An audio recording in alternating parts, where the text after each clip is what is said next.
আচ্ছা, today is supposed to be our last class now. আমরা আজকে চ্যাপ্টার 17 টা দেখার চেষ্টা করব, but before that for your company or personal purpose আপনারা একটু কার্বন ফুটপ্রিন্ট মেজার করতে পারি কিনা আমরা?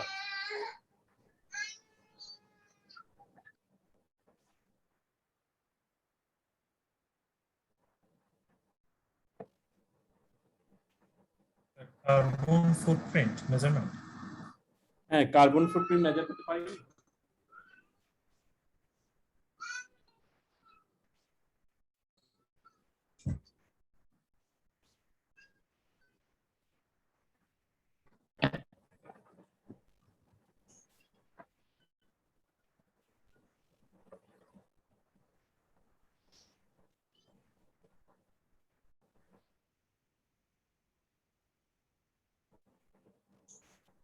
আচ্ছা, যারা একটু সাস্টেনেবিলিটি নিয়ে কাজ করবেন বা আপনার ডিপার্টমেন্টে একটু উপরের দিকে থাকবেন, তো সাস্টেনেবিলিটি মেজারের ক্ষেত্রে আপনার পার্টিকুলার অবস্থানটা তো আগে জানতে হবে যে আমার কি পরিমাণ ফুটপ্রিন্ট আছে। Then I can go for reducing the footprint or to put it in a place যেখানে আপনার ওই আপনার বায়ার বা আদার্স গভর্নমেন্ট রেগুলেশন এগুলো আপনি ভালোভাবে কি করতে পারেন, অ্যাড্রেস করতে পারেন। তো আমি আপনাদের ইয়েতে একটা ওয়েবসাইটের অ্যাড্রেস দিচ্ছি, এটা দিয়ে একটু ওয়ার্কআউট করে দেখেন তো আপনারটা বা আপনার কোম্পানিটা পারেন কিনা।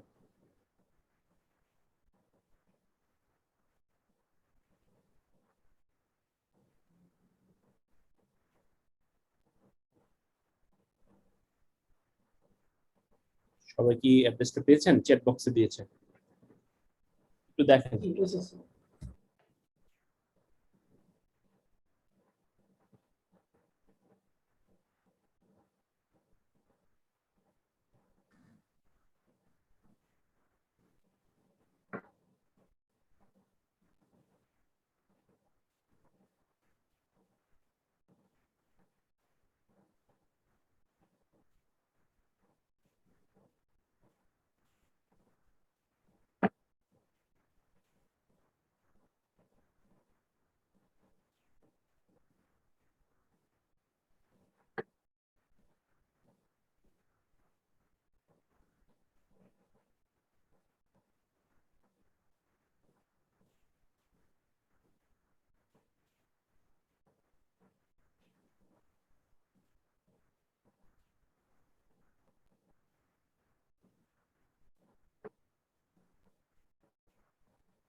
স্যার এখানে কি বাংলাদেশের পার্সপেক্টিভে ইয়ে করা যাবে স্যার, ফিল আপ করা যাবে এগুলো?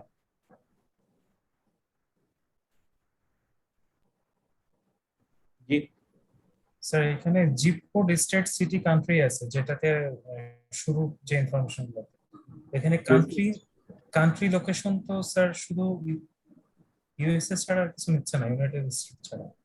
আচ্ছা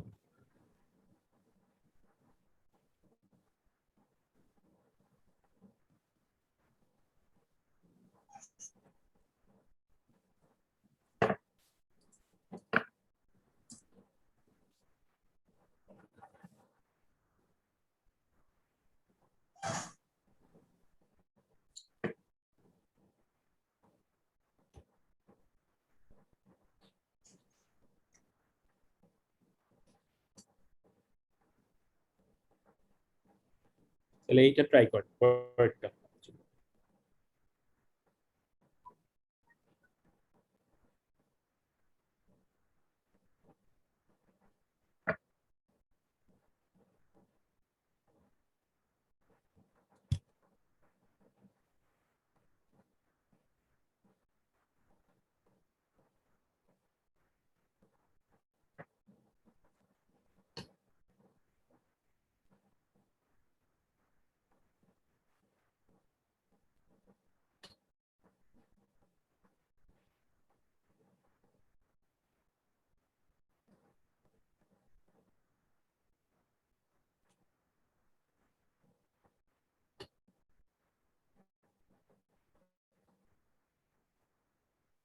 স্যার এখানে শীট জিনিসটা কিভাবে ইয়া হবে? ওয়েলকাম হাউস, ফ্লাইট, কার, মোটর বাইক, বাস, রেল, সেকেন্ডারি, রিজার্ভস, কোনটাকে কনসিডার করবে? কিসের? শুরুতেই যে শীট করে দেওয়া আছে যেটা, হ্যাঁ ওয়েলকাম এগুলো তো সেগমেন্ট, আপনি আপনারগুলো ইউজ করেন যে আপনার বাসায় কি পরিমাণ কোন আইটেমটা ইউজ করেন, এলপিজি কতটুকু, ন্যাচারাল গ্যাস। এখানে কি ডিউরেশন দিতে হবে স্যার? কত সময় থেকে কতটুকু? ন্যাচারাল গ্যাস যেমন কত কিলোর আওয়ার আছে বা আপনার না না স্যার, আমি ওটা বলতেছি না। এখানে কান্ট্রির পরে ফ্রম এবং টু আছে, সম্ভবত ডেট আছে 12 মান্থ, আপ টু 12 মান্থ সম্ভবত। এখানে কি 1 বছরের ইয়া দিয়ে দিবে? জি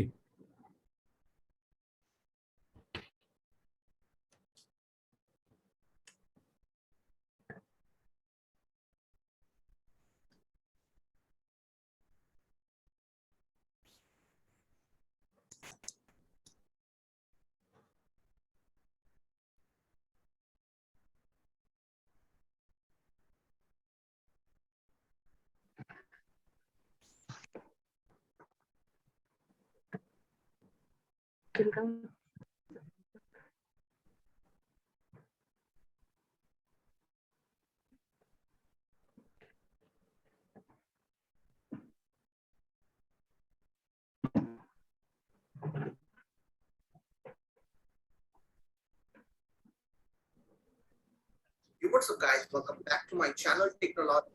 This link to my video description, and after that, start MySQL server from here. Okay, and after that, you have to go to your My Computer, and under C drive, you will get one folder is called XAMPP server. So you need to go under XAMPP and then htdocs. So delete all the files and folders from here.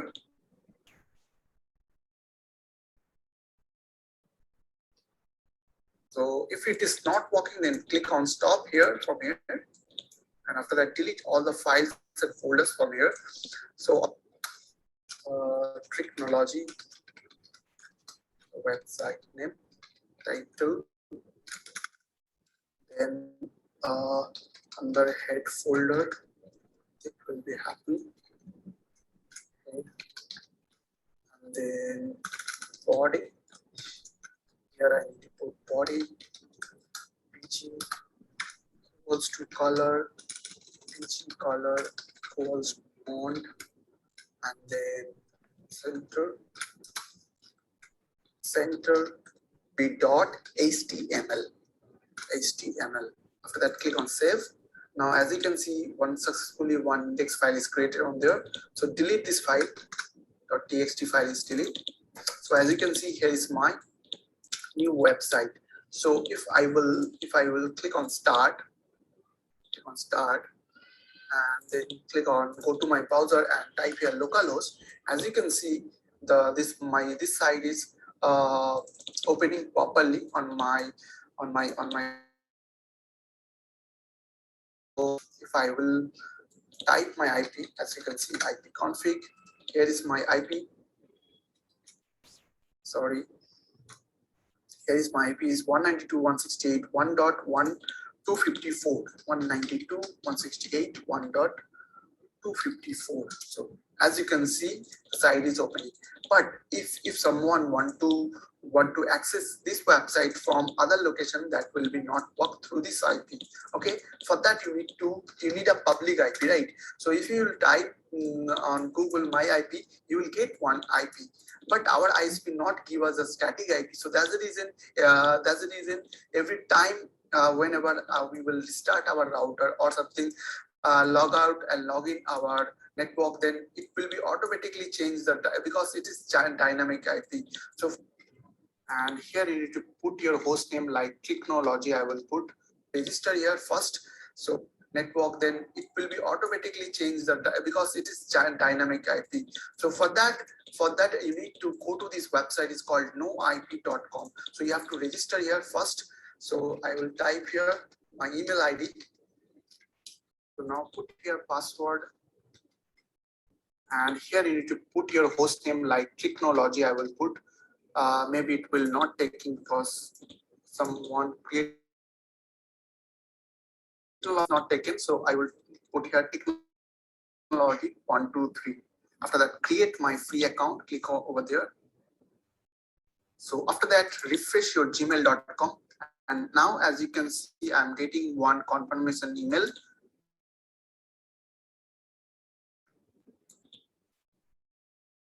So as you can see, it's showing your account is active. So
Rakib ভাই কি join করছেন?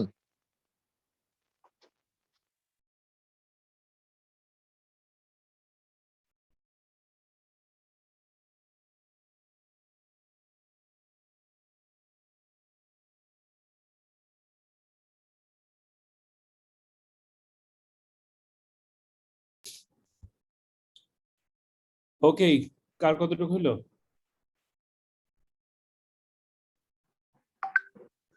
Sir আমারটা share করছি, একটু দেখবেন। হ্যাঁ, open করার চেষ্টা করতেছি। আপনারা, হ্যাঁ, হাউস হচ্ছে অফসেট নাও, বাসায় বেশি ইউজ হইতেছে নাকি?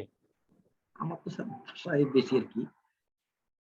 Natural gas 600 kilowatt, heating oil, coal, কয়লা ইউজ করতেছেন, এলপিজিও? এলপিজি তো স্যার এই যে বাসা বাড়ি রান্না বাড়িতে ইউজ হয়। ন্যাচারাল আবার ন্যাচারাল গ্যাস দুই বাসার তো, এক বাসায় ন্যাচারাল গ্যাস আর এক বাসায় এলপিজি ইউজ আচ্ছা হয়। আচ্ছা আর কয়েলটা অবশ্য আমরা নিজেরা ইউজ করি না, এটা পরোক্ষভাবে আমরা যে বিভিন্ন জায়গা থেকে সাপোর্ট নিচ্ছি ওটাকে ধরছি আর কি, অল্প 10 বছরের জন্য 20 মেট্রিক টন। আচ্ছা, কাঠও খুব পুরান? কাটা তো একদম প্রমিনেন্ট ধরছি আর কি, যে আমরা বিভিন্ন সময় পিকনিক টিকনিক হলে কিছু ইউজ করা হয়। আচ্ছা, how many people are in your house? একজন? না, এটা চেঞ্জ করতে হবে, এটা স্যার। একটু চেঞ্জ করে দেন। আচ্ছা, আর বাকিদের কি অবস্থা? এটা একটু ইয়েতে হোয়াটসঅ্যাপ গ্রুপে দিন, হ্যাঁ? আচ্ছা আচ্ছা ঠিক আছে।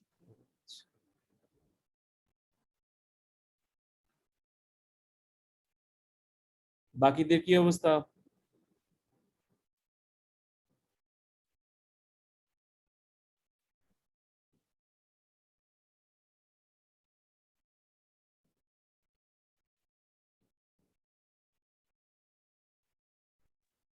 অন্য আমার মনে হয় অন্যরা কি বুঝতে পারতেছে না নাকি? রিপ্লাই তো দিচ্ছে না আবার। এই জন্য আপনার ওয়েবক্যাম গুলো অন করে রাখলে এই জন্য সুবিধা হইতো। আপনারা কি কাজ করতেছেন নাকি নাই?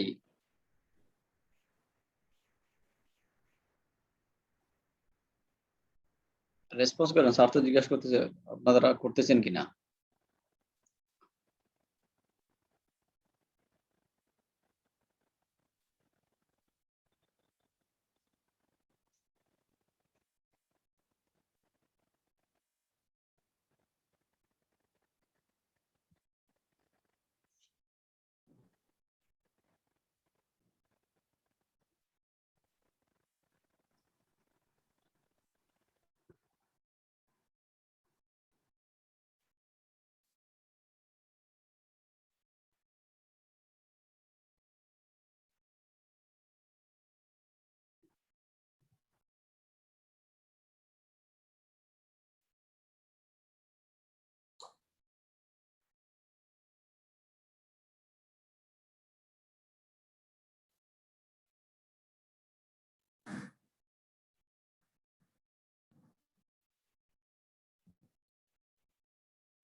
বাসার লোকজনের সংখ্যাটা একটু মেনশন করুন, অনেকে ওখানে ওয়ানই লিখে দিচ্ছেন আর কি।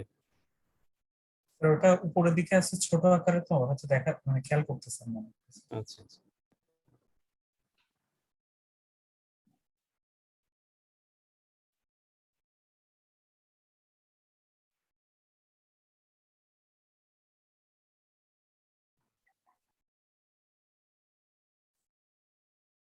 এই ফুলফিলের মূল মিনিংসটা কি স্যার, যে আমরা কি পরিমাণ কার্বন নিজেরা নিঃসরণ করতেছি, এটা ক্যালকুলেশন নাকি?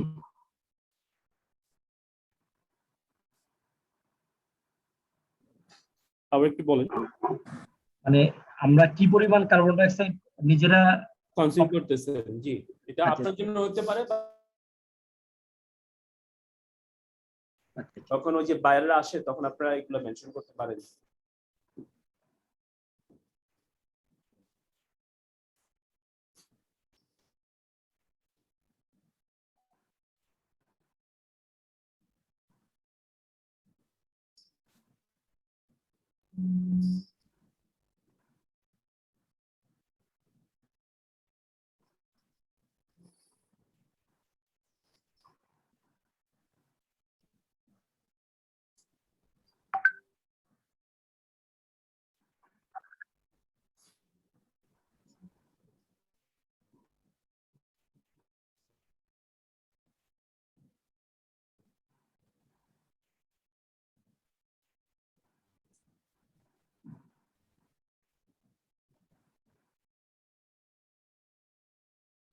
আচ্ছা, হাউস হোল্ডটা হয়েছে, বাকিগুলো একটু করার চেষ্টা করেন। ওখানে দেখেন ফ্লাইটস আছে, বাস আছে, কার আছে, তাহলে টোটালটা পেয়ে যাবেন আর কি। ট্যাবগুলো একটু খেয়াল করেন। আসলে এই হিসাবগুলো নর্মালি ফ্লাইটে কতবার ওঠা হয়েছে বা ট্রেনে কতবার যাওয়া আসা করা হয়েছে এই জিনিসগুলো তো আসলে মানে শেখা জিনিসটা যে একজ্যাক্ট হতে হবে এমন কিছু না। একজ্যাক্টটা আপনারা বাসায় বসে বা যখন লাগে তখন করলেন, এখন জাস্ট একটু জিনিসগুলো দেখে নেন।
নাজমুল, কি অবস্থা? আপনি তো দেশের চেয়ে বেশি কার্বন বেশি ইউজ করতেছেন।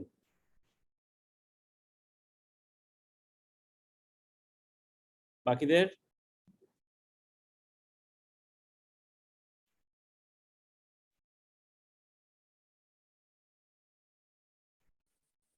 স্যার আমার কি তাহলে স্যার কোথাও ভুল হয়েছে স্যার ক্যালকুলেশন? না, ভুল না, আপনি হয়তো ইউজই করতেছেন। এভারেজ মানুষ ঢাকা মানে বাংলাদেশের মানুষের এভারেজ হচ্ছে 0.46 মেট্রিক টন আর কি। আপনি বোধহয় কমিউট বেশি করেন না?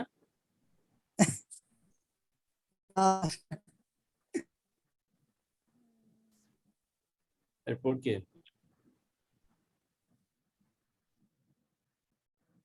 কামরুল, শুধু বাসারটা না সবগুলা দেন, তাহলে একদম টোটালটা দেখাবে আর কি। আচ্ছা স্যার।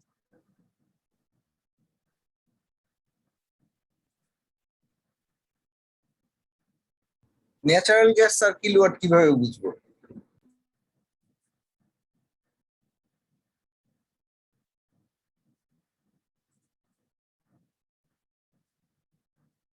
এখানে স্যার ফ্লাইটের কিন্তু রিটার্ন ট্রিপে যদি আমি ঢাকা টু যশোর দিয়ে, সেরকম কোন অপশন আসতেছে না স্যার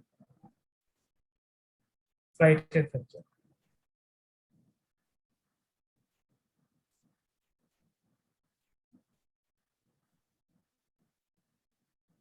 টু ফ্রম তো আছে।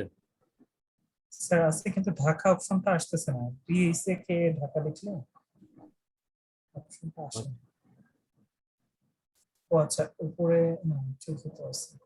জি।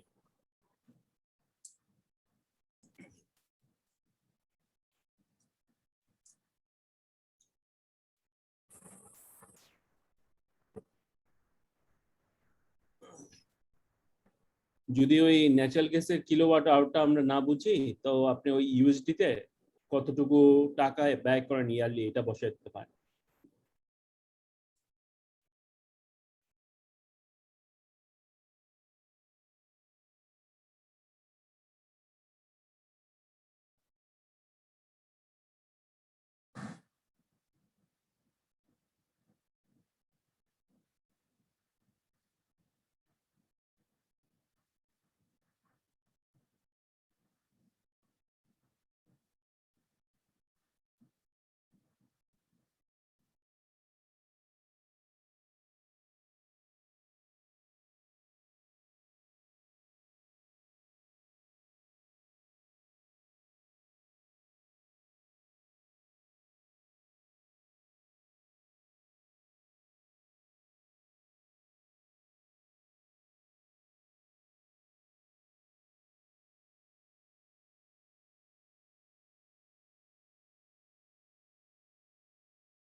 দরকার নাই দেখুন কারেন্ট চলবে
আমরা পারবো কিনা?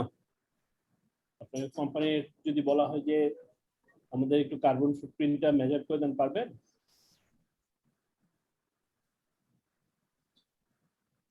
জি স্যার, সব ধরনের ডকুমেন্ট যদি অ্যাভেলেবল থাকে তাহলে করা যাবে স্যার। আচ্ছা, আরো কোনো কনফিউশন আছে এটা নিয়ে?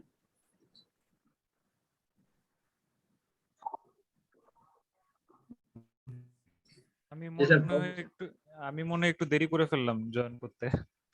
আচ্ছা, তবে স্যার এখন হচ্ছে একটা কোয়ালিশন আছে, সাস্টেনেবল অ্যাপারেল কোয়ালিশন, যাদের হচ্ছে বিভিন্ন মডিউল আছে হিগ ইন্ডেক্স বলা যাবে স্যার? যে বলেন। সো হিগ ইন্ডেক্সের আন্ডারে বিভিন্ন মানে ফ্যাসিলিটি এনভায়রনমেন্টাল মডিউল যেখানে সেখানে 7টা সাইড এই হচ্ছে সবগুলো অ্যাসেসমেন্ট কি করা স্যার হয়। এক শিটে?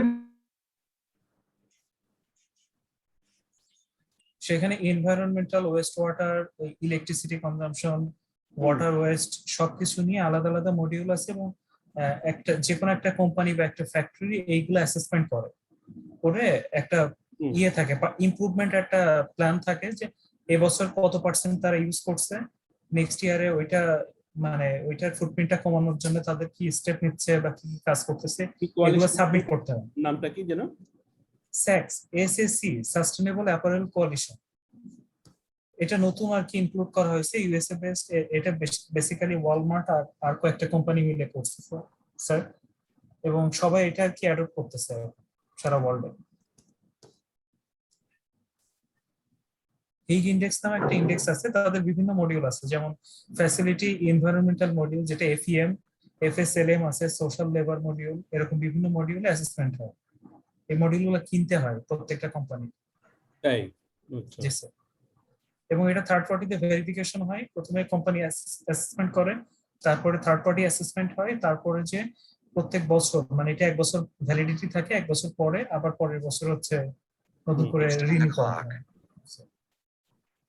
যারা অ্যাপারেলে আছে তাই না? এটা সব ধরনের কোম্পানি, শুধু অ্যাপারেল না, সব ধরনের কোম্পানির ক্ষেত্রে এটা প্রযোজ্য আর কি। এটাও বোধহয় ইন্ডেক্সটা তাই না? জি স্যার, এটা দেখতে পারেন, জি স্যার। হিগ ইন্ডেক্স।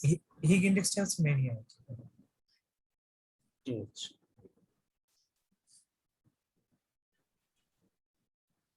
আচ্ছা। তা আপনারা কি আপনাদের কোম্পানিতে করেছেন না?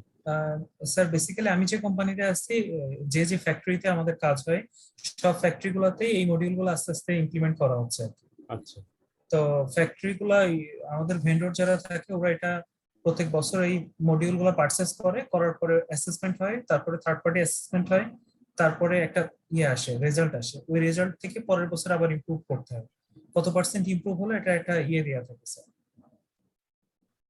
এটা জাস্ট ট্র্যাক করা হচ্ছে এখন, পরবর্তীতে হয়তো এটা আরো বড় আকারে আসবে স্যার। প্রতিভা সিনটেক্স এটা কি আমাদের এখানে? স্যার এটা বলতে পারবো না স্যার। মনে হচ্ছে দেশের কোম্পানি, দেখেন। স্যার, ইন্ডিয়ানও হতে পারে স্যার। প্রতিভা এই যে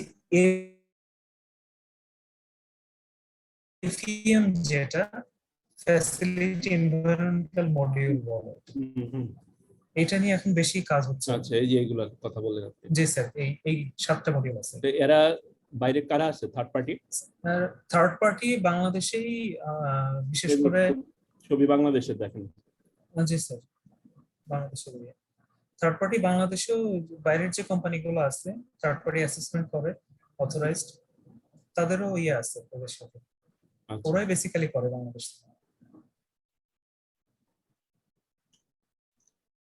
ভালো একটা ইনফরমেশন দিলেন। আপনাদের কোম্পানি কোনটা? স্যার আসলে আমি হচ্ছে ভিএফ, যেটা ভিএফ কর্পোরেশন, এটা আমেরিকান একটা কোম্পানি, আমি ওখানে জব করি। আমরা যে ফ্যাক্টরি গুলোতে বা যেখান থেকে আর কি সোর্সিং করি, ওই ফ্যাক্টরি গুলোতে এগুলো ইমপ্লিমেন্ট হয় আর কি। আচ্ছা, আপনার কি সোর্সিং করেন? স্যার সব ধরনের প্রোডাক্টই আছে আমাদের, ফুটওয়্যার, অ্যাপারেল, ব্যাকপ্যাক, ইকুইপমেন্ট যেটা বলি, সব ধরনের ইয়ে প্রোডাক্টই আর কি সোর্সিং হয়। তা আমি ফুটওয়্যার ডিভিশন আছে, যেহেতু আমার পড়াশোনা রিলেটেড, আমার জব রিলেটেড। আচ্ছা, Yes. গুড। আচ্ছা, তাহলে তো আপনি অনেকটা এই বিষয় সম্বন্ধে জানেন। সাস্টেইনেবিলিটি আমরা বলতে কি বোঝাইতেছি, যে কারেন্ট ডিমান্ডটা আমরা মিট করব, মেইনটেনিং ফিউচার আর গ্যারান্টিং ফিউচার ডিমান্ডটা, হ্যাঁ, ফিউচার ডিমান্ডটা যেন মিট হয়, সেইটা আমরা ডিমান্ড, সেইটা মিট করে আমরা আমাদের কারেন্ট ডিমান্ডটা মিট করব। Development that meets the needs of the present without compromising the ability of the future generations to meet their own needs. এটা আমাদের মাথায় রাখা, তাই কি না? না অন্য কারো কনসেপ্ট আছে আলাদা?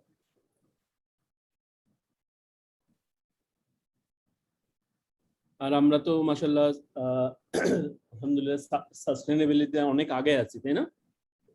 জি স্যার, এখন বাংলাদেশ অনেক ভালো আছে। এসডিজি গোলে, মানে ওভারঅল এসডিজি গোল, এটাতেও আমরা অনেক আগে গেছি, আমাদের প্রধানমন্ত্রী পুরস্কারও পাইলেন। তো আমাদের আমাদের অনেকগুলা ফ্যাক্টরি তারা লিড সার্টিফাইড। বাংলাদেশে কয়টা? স্যার ওইটার সংখ্যাটা আমি বলতে তিনটার পারবো উপরে স্যার। লিড সার্টিফাইড কোম্পানি আছে বাংলাদেশে, যেগুলো হচ্ছে ওয়ার্ল্ড স্ট্যান্ডার্ড চলা। এখন স্যার 57টার মতো হয়ে গেছে, 57টা। এখন কয়টা? 57টা। 57টা মাশাআল্লাহ, একটার উপরে মানে অন প্রসেসিং এ আছে। আচ্ছা আচ্ছা। তিনটা তো তিনটা গোল্ড আছে 10-এর নিচে আর কি। আচ্ছা আচ্ছা। চিন্তা করেন আমরা কতটুকু আগাইছেন, তাই না? তো সাস্টেইনেবিলিটির জন্য তিনটা, বা সাস্টেইনেবল সাপ্লাই চেইনের জন্য আমার তিনটা পিলার আছে। এই তিনটা পিলার আমরা সাইমালটেনিয়াসলি বা একই সাথে একটা ব্যালেন্স করে আমরা আগাইতে চাই। একটা হচ্ছে আপনার ইকোনমিক সাস্টেইনেবিলিটি, এনভায়রনমেন্টাল সাস্টেইনেবিলিটি, আর একটা হচ্ছে সোশ্যাল সাস্টেইনেবিলিটি। তো আপনাদের ফ্যাক্টরি নিয়ে যে কথা বা ফ্যাসিলিটি নিয়ে যেসব কথাবার্তা বলছি, এগুলো হচ্ছে আমার কি, আমার এনভায়রনমেন্টাল ফিজিবিলিটি। এখন এনভায়রনমেন্টাল ফিজিবিলিটি দেখতে গেলে আবার ইকোনমিক ফিজিবিলিটির ব্যাপার আছে, যে আমি এটা কি করতে পারবো কিনা, সাস্টেইন করতে পারবো কিনা। ফর এক্সাম্পল, সব কোম্পানি কিন্তু আপনার সাস্টেইনেবিলিটির দিকে চোখ দেয় না। যেমন, বা সব ব্র্যান্ড, ইন্ডিয়ান কিছু ব্র্যান্ড বাংলাদেশ থেকে সোর্সিং করে, এটা জানেন তো? হ্যাঁ, ওরা কিন্তু এসব কোয়ালিটিশন ফ্যাক্টরি কি জিনিস আছে না আছে, ওরা কিন্তু এসব ধারও দেয় না। এরা হচ্ছে শুধু প্রাইস কনসার্ন। আপনি যদি এই ধরনের বায়ার পাই যান, তাহলে তো খবর আছে, তাই না? তো ইকোনমিক আমি ইনভেস্ট করবো, লিড ফ্যাক্টরি হবো, বা আপনার যে কোয়ালিশনের হিগ স্ট্যান্ডার্ড আমি মেনটেন করবো, আমার যে পরিমাণে ইনভেস্টমেন্ট আছে সেটাতে আমি সাস্টেইন করতে পারবো কিনা। অর্থাৎ আমি যে পরিমাণে ইনভেস্টমেন্ট করতেছি, আমার কম্পিটিটররা যদি সেম স্ট্যান্ডার্ডে না থাকে, তাহলে দেখা যাবে যে আমার পার ইউনিট প্রাইস বা ফিক্সড কস্ট এমন বা পর্যায়ে পৌঁছে যাবে যে আমার পক্ষে মার্কেটে সাস্টেইন করা সম্ভব হবে না। সাথে আবার সোশ্যাল সাস্টেইনেবিলিটি আছে, যে আমি যে পরিমাণ কনসাম্পশন করতেছি, আমি যে পরিমাণ এমিশন করতেছি, আমি যে পরিমাণ ডিসচার্জ করতেছি, এই জিনিসগুলা আমার সোসাইটির উপর কেমন এফেক্ট ফেলে আর কি। একটা তো সোশ্যাল বেনিফিট বিভিন্ন কোম্পানির আছে, যেমন যেখানে একটা গার্মেন্টস বা বড় ধরনের কোম্পানি যে কোনো জায়গায় যে কোনো এলাকায় এস্টাবলিশ হলে পরে ওইখানের একটা এমপ্লয়মেন্টের একটা বিশাল সুযোগ হয় ডিরেক্টলি। আবার কি থাকে ইনডিরেক্টলি। ইনডিরেক্টলি কেমন হয়?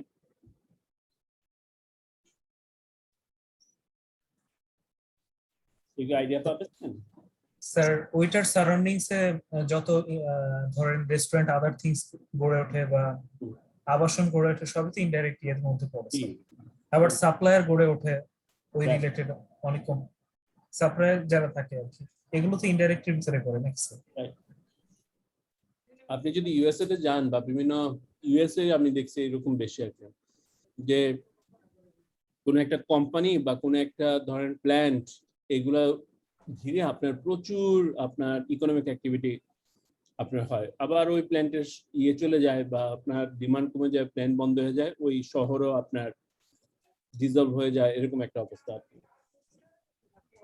তা আপনার যদি ওই যে নিউক্লিয়ার প্ল্যান্ট যখন হচ্ছিল, যে হিরোশিমা নাগাসাকিতে আপনার যে নিউক্লিয়ার বোমা আপনার ব্লাস্ট করছিল, তো সেইটার রিসার্চ আপনার নেভাদার দিকে করছিল আর কি। তো ওইখানে ওই শুধু প্ল্যান ঘিরে পুরো একটা শহর আপনার ডেভেলপ হচ্ছে। ইউএসএ তে এরকম অবস্থা আছে যে প্ল্যান এগুলো দিয়ে সোশ্যাল আপনার অনেক ডেভেলপমেন্ট হয়। স্পেশালি আপনার যদি এখনকার দিনে ডেভেলপমেন্ট দেখেন, যে মাওয়া ঘাটে দেখেন যে বড় বড় ধরনের রেস্টুরেন্ট হইতেছে, পর্যটনের এরিয়া হইতেছে, খেয়াল করছি না আমরা? স্যার হ্যাঁ, হ্যাঁ তার যে বিভিন্ন যেমন মাতার বাড়ি কয়লা বিদ্যুৎ কেন্দ্র বা বিভিন্ন জায়গায় সুন্দরবনের ভিতরে বিভিন্ন আন্দোলন হয়েছিল যে সুন্দরবন ভিতরে না করার জন্য, যে পোর্ট টোট করা।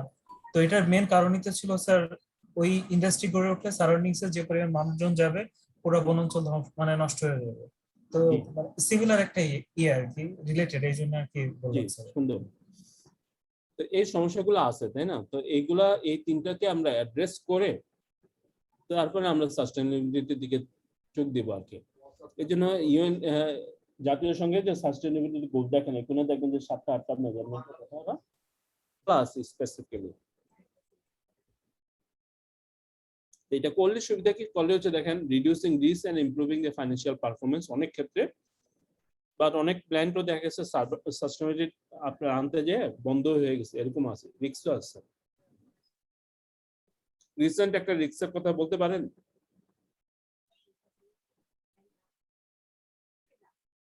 একটা দেশের অবস্থা খুব খারাপ হয়ে গেছে, শুধু প্ল্যান্ট না।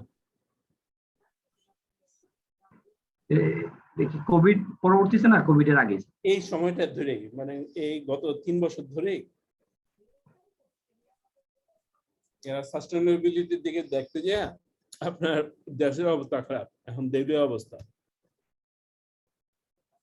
এটা আমাদের না বাইরের কোনো দেশ? বাইরে। ও বাইরে হলে এক্স্যাক্টলি জানা নাই মতে। আমাদেরও অনেকে ধরা খেয়ে গেছে, যেমন কমপ্লায়েন্স মেইনটেইন করতে যে অনেক ছোটখাটো মাঝারি ধরনের ফ্যাক্টরি বন্ধ হয়ে গেছে। আচ্ছা, অর্ডার পায় নাই, এরকম আছে অনেক। যেমন উদাহরণ হচ্ছে আমাদের এখন রিসেন্ট উদাহরণ হচ্ছে শ্রীলঙ্কা। শ্রীলঙ্কার গভর্নমেন্ট বলছে যে ওদের সব চার হচ্ছে এরা অর্গানিকে চলে যাবে, কোনো আপনার পেস্টিসাইড বা আপনার কেমিক্যাল বেসড আপনার সার ইউজ করবে না। শুনছেন তো এই ঘটনা? না স্যার, এটা জানা নেই স্যার।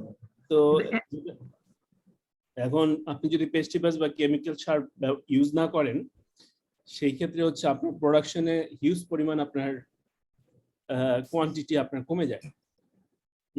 আপনি অর্গানিক জিনিস আপনার প্রোডাকশন কিন্তু কম, হাইব্রিড জিনিসের প্রোডাকশন বেশি, তাই না? অর্গানিকের আরেকটা ইস্যু হয়েছে বাংলাদেশে রিসেন্টলি, আপনি জানতেন কিনা? আমরা বাইরের যেসব সোর্স থেকে অর্গানিক সুতা কিনি, আমাদেরকে যে পরিমাণ সুতা দিয়েছে, ইন্টারন্যাশনাল বায়াররা যখন নাকি এই সার্টিফিকেট গুলো দেখতে চাইছে, সেই পরিমাণ সার্টিফিকেট দিতে পারেনি তারা। এটা নিয়ে হিউজ একটা প্রবলেমের মধ্যে ইন্ডাস্ট্রি অলরেডি সাফার করতেছে।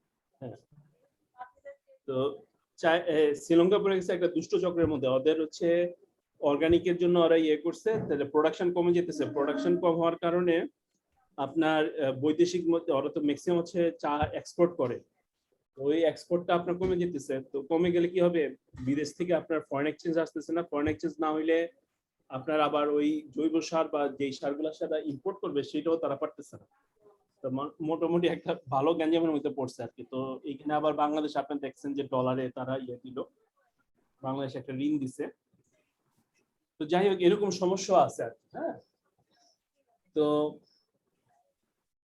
সেখানে হচ্ছে কমিউনিটি প্রেসার থাকে, যে আমরা যে কমিউনিটিতে বাস করি সেই কমিউনিটি প্রেসারও থাকে, গভর্নমেন্টের ম্যান্ডেট থাকে যে আমাকে এটা করতেই হবে।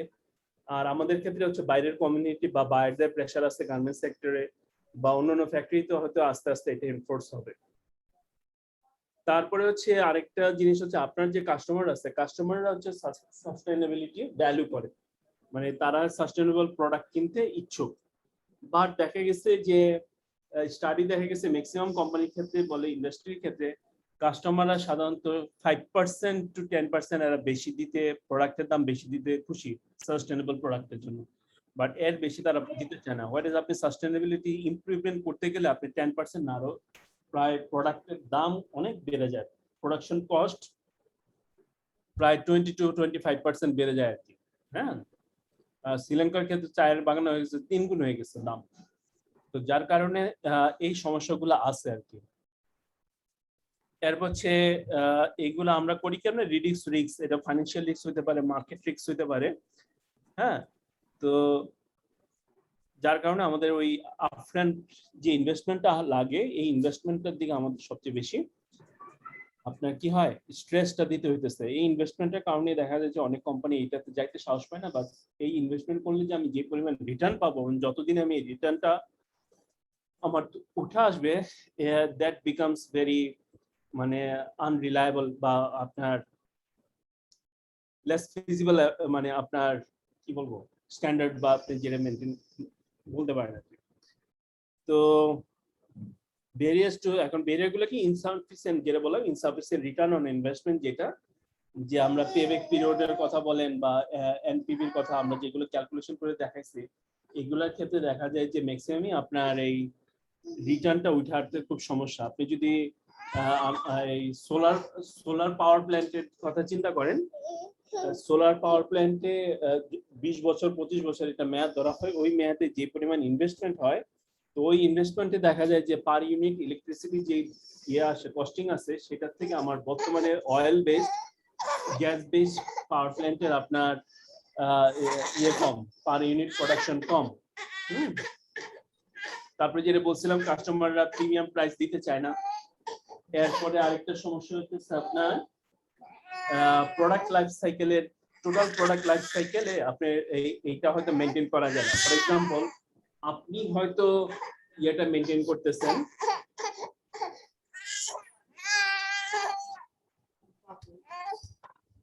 আপনি হয়তো আপনার কোম্পানির জন্য সাস্টেনেবিলিটিটা মেনটেন করতেছেন, বাট আপনার যে সাপ্লায়ার আছে বা তার সাপ্লায়ার আছে, সে হয়তো এটা প্রপারলি মেনটেন করতেছে না, বা আপনার যে রিটেলার আছে সে ওইটা মেনটেন করতেছে না। হ্যাঁ, এই সমস্যাগুলা দেখা দিচ্ছে।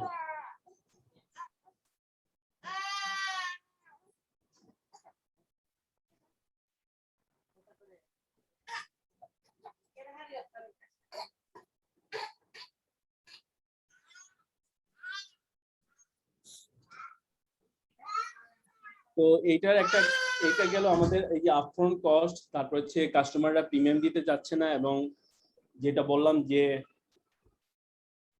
আপনার প্রোডাক্ট লাইফ সাইকেলের সব জায়গায় আমরা সাস্টেনেবিলিটিটা ধরতে পারি না, এটাতে একটা সমস্যা গুলো। আরেকটা সমস্যা হচ্ছে সাস্টেনেবিলিটি হচ্ছে tragedy of Commons. Tragedy of Commons এটা অনেক আগের দিনের প্রবলেম। এই প্রবলেমটা এখানে বলছে যখনই আপনি একটা কমন জিনিস, ধরেন আমাদের একটা রাস্তাঘাট হচ্ছে, তো এই রাস্তাটা কার, সরকারি যদি হয় তাহলে সরকার বলতে কি বোঝায়, সবার।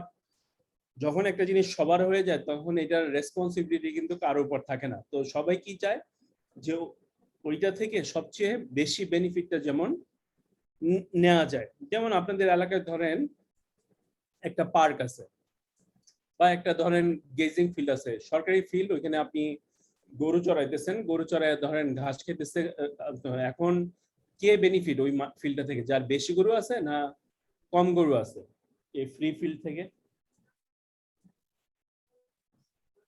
যার বেশি গরু আছে স্যার। বেশি গরু আছে, অথবা যে তার গরুগুলা সারাদিন ছেড়ে দিচ্ছে বা যতক্ষণ বেশি পারতেছে। এইভাবে হচ্ছে যখন এরকম ফ্রি জিনিস থাকে তখন ওই কমন করে কি তো কমনের অনেক বেশি কি করতে চায়, বেনিফিটটা নিতে চায়। এখন আপনি যদি একটা বেনিফিটটা বেশি নেন তখন কি হবে, অন্যরা কি হবে, সেম বেনিফিট পাবে না কমে যাবে? কমে যাবে। কমে গেলে কি হবে, যে সবাই যখন প্রতিযোগিতা করে বেশি বেনিফিট নেওয়ার চেষ্টা করবে তখন ফিল্ডের কি অবস্থা, অবস্থা খারাপ হয়ে যাবে স্যার, আউটপুটটা আসবে না। তখন যাবে যে আলটিমেটলি এটা হচ্ছে রুইন হয়ে গেছে, মানে ওইখানে ড্রাই হওয়ার মতো অবস্থা আর কি। আমাদের একসময় ইলিশ মাছ কমে গেছিল মনে আছে, তো সরকার কেন বাধ্য করে আপনার এই যে ইলিশের জন্য 1-2 সপ্তাহ বন্ধ করে, এবার কি আমরা বুঝতে পারতেছি, এই ট্র্যাজেডি অফ কমন্স থেকে বাঁচার জন্য। ঠিক আছে,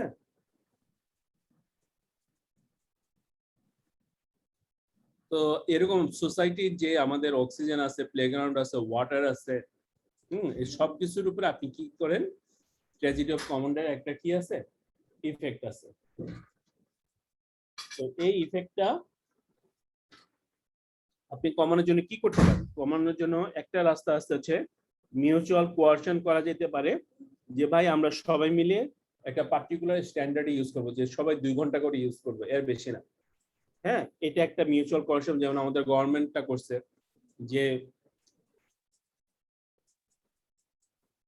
পার্টিকুলার কিছুদিন আমরা ইলিশ ধরবো না এরকম। তারপর হচ্ছে আমাদের যে গ্যাসের জন্য আমরা কি করতেছি, এখন গভর্নমেন্ট রেশনিং করতেছে, বা সন্ধ্যা 7টা থেকে রাত 10টা পর্যন্ত বোধহয় এখন ওই যে আপনার সিএনজি স্টেশন গুলো বন্ধ থাকে, তাই না? তারপরে হচ্ছে ক্যাপ বসানো যেতে পারে। ক্যাপটা কি, যে আপনি মাছ ধরতেছেন, ঠিক আছে, এই পরিমাণ মাছের উপরে ধরলে আপনাকে প্রতি মাছ প্রতি এত টাকা করে দিতে হবে, বা প্রতি মাছের কেজি অনুযায়ী আমরা এত টাকা করে এত দিতে হবে। তো এটাকে আপনি বলে হচ্ছে ক্যাপ এন্ড ট্রেড। এখন আছে না, আপনি বড় কোম্পানি, আপনার অনেক ধরেন গভীর সমুদ্রে বা মাছের প্রচুর মাছ ধরার ক্যাপাসিটি আছে, আর একটা ধরেন ছোট জেলে তার হয়তো ক্যাপাসিটি নাই। এখন আপনি সরকার ওইখানে ক্যাপ এন্ড ট্রেডটা কিভাবে করে, যে বলে দিলেন যে যারা পারো তারা ধরেন 40 কেজি পর্যন্ত ডেইলি অ্যালাউন্স। কত কেজি?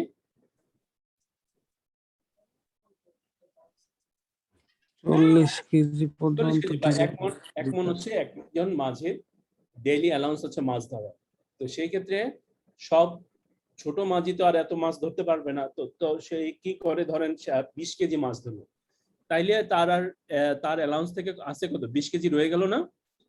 ওই 20 কেজি তখন সে বড় কোম্পানি যারা বেশি বেশি মাছ ধরার ক্যাপাসিটি আছে বা ধরে থাকে, তাদের কাছে এই 20 কেজি বিক্রি করে দিতে পারে। ভাই আমার এই অ্যালাউন্স ছিল 20 কেজি, ঠিক আছে, এইটা তুমি নিয়ে আমাকে টাকাটা দিয়ে দাও। আর সে ওই টাকাটা কিভাবে দিবে, ওই যে তার অ্যাক্সেস যে ধরলো ওইটা থেকে প্রফিট করে সেইটা দিয়ে দিতেছে। তো এটা অনেকটা হচ্ছে আপনার এই স্ট্যান্ডার্ডটা হচ্ছে, দেখবেন যে সারা ওয়ার্ল্ডে যারা দেশগুলো কার্বন এমিশন করে, অনেক দেশ যেগুলো হচ্ছে ডেভেলপ কান্ট্রি, তারা প্রচুর কার্বন এমিশন করে, তারা সারা ওয়ার্ল্ডে একটা ক্যাপ দেওয়া আছে, ওই ক্যাপের বাইরে যখন তারা এমিট করে তখন ওইটুকু এমিশন বাংলাদেশের মতো কান্ট্রি বা লিস্ট ডেভেলপ কান্ট্রি যেগুলোর হচ্ছে এমিশন কম, তাদের কাছে এইগুলার থেকে কিনে নেয় এই কোটাগুলা। এই জন্য বাংলাদেশ হচ্ছে গ্রিন হাউস গ্যাসের জন্য বা ওই যে আপনার ক্লাইমেট চেঞ্জ বা এইসব ফান্ডে তারা প্রচুর টাকা পাওয়া হচ্ছে এইসব ক্ষেত্র থেকে, এই যে ক্যাপ থেকে তারা ট্রেড করে বাংলাদেশের মতো কান্ট্রি গুলা আপনি কি আসে প্রচুর টাকা পায়। কথাটা বুঝতে পারতেছি, ক্যাপ এন্ড ট্রেড।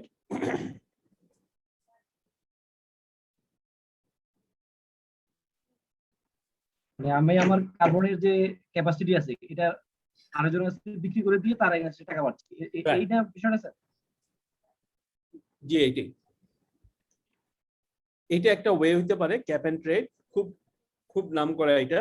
সেকেন্ড হচ্ছে আপনি এমিশন ট্যাক্স বসাই দিতে পারেন। ভাই ক্যাপ এন্ড ট্রেড করলে অনেক ঝামেলাও আছে, কারণ এগুলো মেজারমেন্টে অনেক ঝামেলা, কি পরিমাণ আপনি এমিশন করলেন, আদৌ আপনার এমিশন গুলা ঠিক আছে কিনা, আপনি কি পার প্রোডাক্টের এমিশন বেশি না টোটাল এমিশন নিয়ে কন্ট্রিবিউশন করবেন।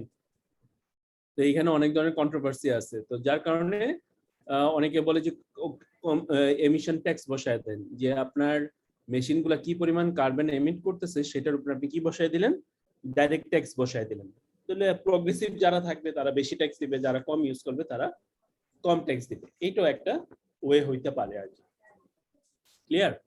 তাহলে আমরা ব্যারিয়ার গুলা জানলাম, ক্যাপ এন্ড ট্রেডের বিষয়টা জানলাম। এখন আমরা একটু সাস্টেইনেবিলিটি পিলার গুলা সম্বন্ধে একটু জানার চেষ্টা করি। তো টু ফান্ডামেন্টাল চ্যালেঞ্জেস আমাদের সামনে আসে, একটা হচ্ছে সোশ্যাল এন্ড এনভায়রনমেন্টাল পিলার। হ্যাঁ, সোশ্যাল আর একটা কি এনভায়রনমেন্টাল পিলার, দুইটা পিলার নিয়ে আমরা কনসার্ন। এক নম্বর হচ্ছে স্কোপ অফ মেজারমেন্ট, আর হচ্ছে absolute relative measurement. Scope of মেজারমেন্টটা কি, যখন আমরা সোশ্যাল বা ইকোনমিক পিলার নিয়ে চিন্তা করি যে আমরা কতটুকু স্কোপে যাব। স্কোপটা কি, যে আমার টোটাল যে সাপ্লাই চেইন আছে এই সাপ্লাই চেইনের টোটাল সাপ্লাই চেইনটা করব নাকি শুধু আমার কোম্পানিটা করব। তো ধরেন আপনি যদি এই যে ইয়ারে ধরেন আপনার যারা হচ্ছে লিড ফ্যাক্টরি বা হিগস স্ট্যান্ডার্ড ফলো করতেছেন, তো হিগস তো শুধু আপনার ফ্যাসিলিটিটা দেখতেছে, আপনার সাপ্লাইয়ের যে চায়না আছে তাদের কি অবস্থা, তারা কতটুকু সাস্টেইনেবল, তাদের জন্য কি হিগস স্ট্যান্ডার্ড অ্যাপ্লাইড? স্যার আমাদের কোম্পানির ক্ষেত্রে সিস্টেমটা হচ্ছে যে সবকিছুই সাস্টেইনেবল কোম্পানি থেকে হচ্ছে ইয়ে করা, সোর্সিং যে কোনো জায়গা থেকে, ইভেন ম্যাটেরিয়ালের ক্ষেত্রেও তাই। আচ্ছা, যেমন গোল্ড রেটেড ফ্যাক্টরি ছাড়া, সিলভার বা গোল্ড রেটেড ফ্যাক্টরি ছাড়া লেদার আমরা অন্য কোথাও থেকে নিই না। আচ্ছা, সেটা হচ্ছে এলডব্লিউজি, যেটা লেদার ওয়ার্কিং গ্রুপের সার্টিফাইড। বাংলাদেশের মতো 3টা ফ্যাক্টরি আছে, তো বাংলাদেশ থেকে নেওয়া হয় না। এটা বেসিক্যালি ভিয়েতনাম ও অন্যান্য দেশ থেকে আসে। তো সিমিলার ম্যাটেরিয়ালের ক্ষেত্রেও তাই স্যার, প্রত্যেকটা নমিনেটেড সাপ্লায়ারের কাছ থেকে নিতে হয়। সেটা tyre 1 supplier, tyre 2 supplier, tyre 3 সবকিছু আমাদের নমিনেটেড হয়। যদি কখনো কোনো অ্যাসেসমেন্টে বা কোনো কিছুতে কোনো প্রবলেম পাওয়া যায়, সাথে সাথে সাপ্লাই গুলো ইয়ে করে দেওয়া হয়, তাদের কাছ থেকে ইয়েটা বন্ধ করে দেওয়া হয় আচ্ছা। সোর্সিং। তাহলে এটা হিগের ক্ষেত্রে অ্যাপ্লাইতে না, আগে যে জি, স্যার। অ্যাকর্ড অ্যালায়েন্স ছিল তারা কি এটা মেইনটেইন করছে?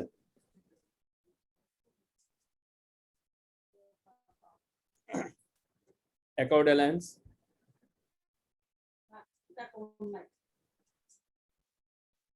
ফরিদ কি নাই?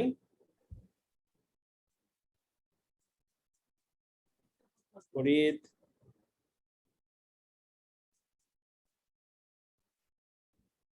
তো আগেকার দিনে অ্যাকর্ড অ্যালায়েন্সের ক্ষেত্রে এটা আমরা হয়তো শুনি নাই আর কি। তো হ্যাঁ ফরিদ, অ্যাকর্ড অ্যালায়েন্স কি সাপ্লায়ারদের সাস্টেইনেবিলিটি দেখতো না শুধু ফ্যাসিলিটি? হ্যাঁ,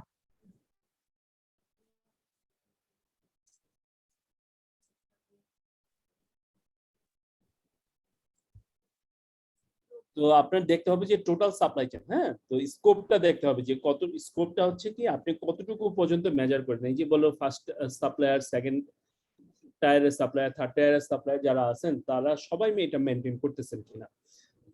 এইটা আরেকটা হচ্ছে অ্যাবসলিউট মেজারমেন্ট, একটা হচ্ছে রিলেটিভ মেজারমেন্ট। অ্যাবসলিউট মেজারমেন্টটা কেমন, যে আপনার টোটাল এমিশন কত হচ্ছে।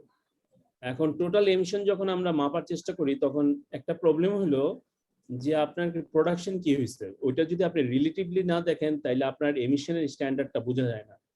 ফর এক্সাম্পল আপনি ধরেন গত বছর 10 মেট্রিক টন আপনার CO2 এমিশন হয়েছে, এই বছর হয়েছে ধরেন 8 মেট্রিক টন।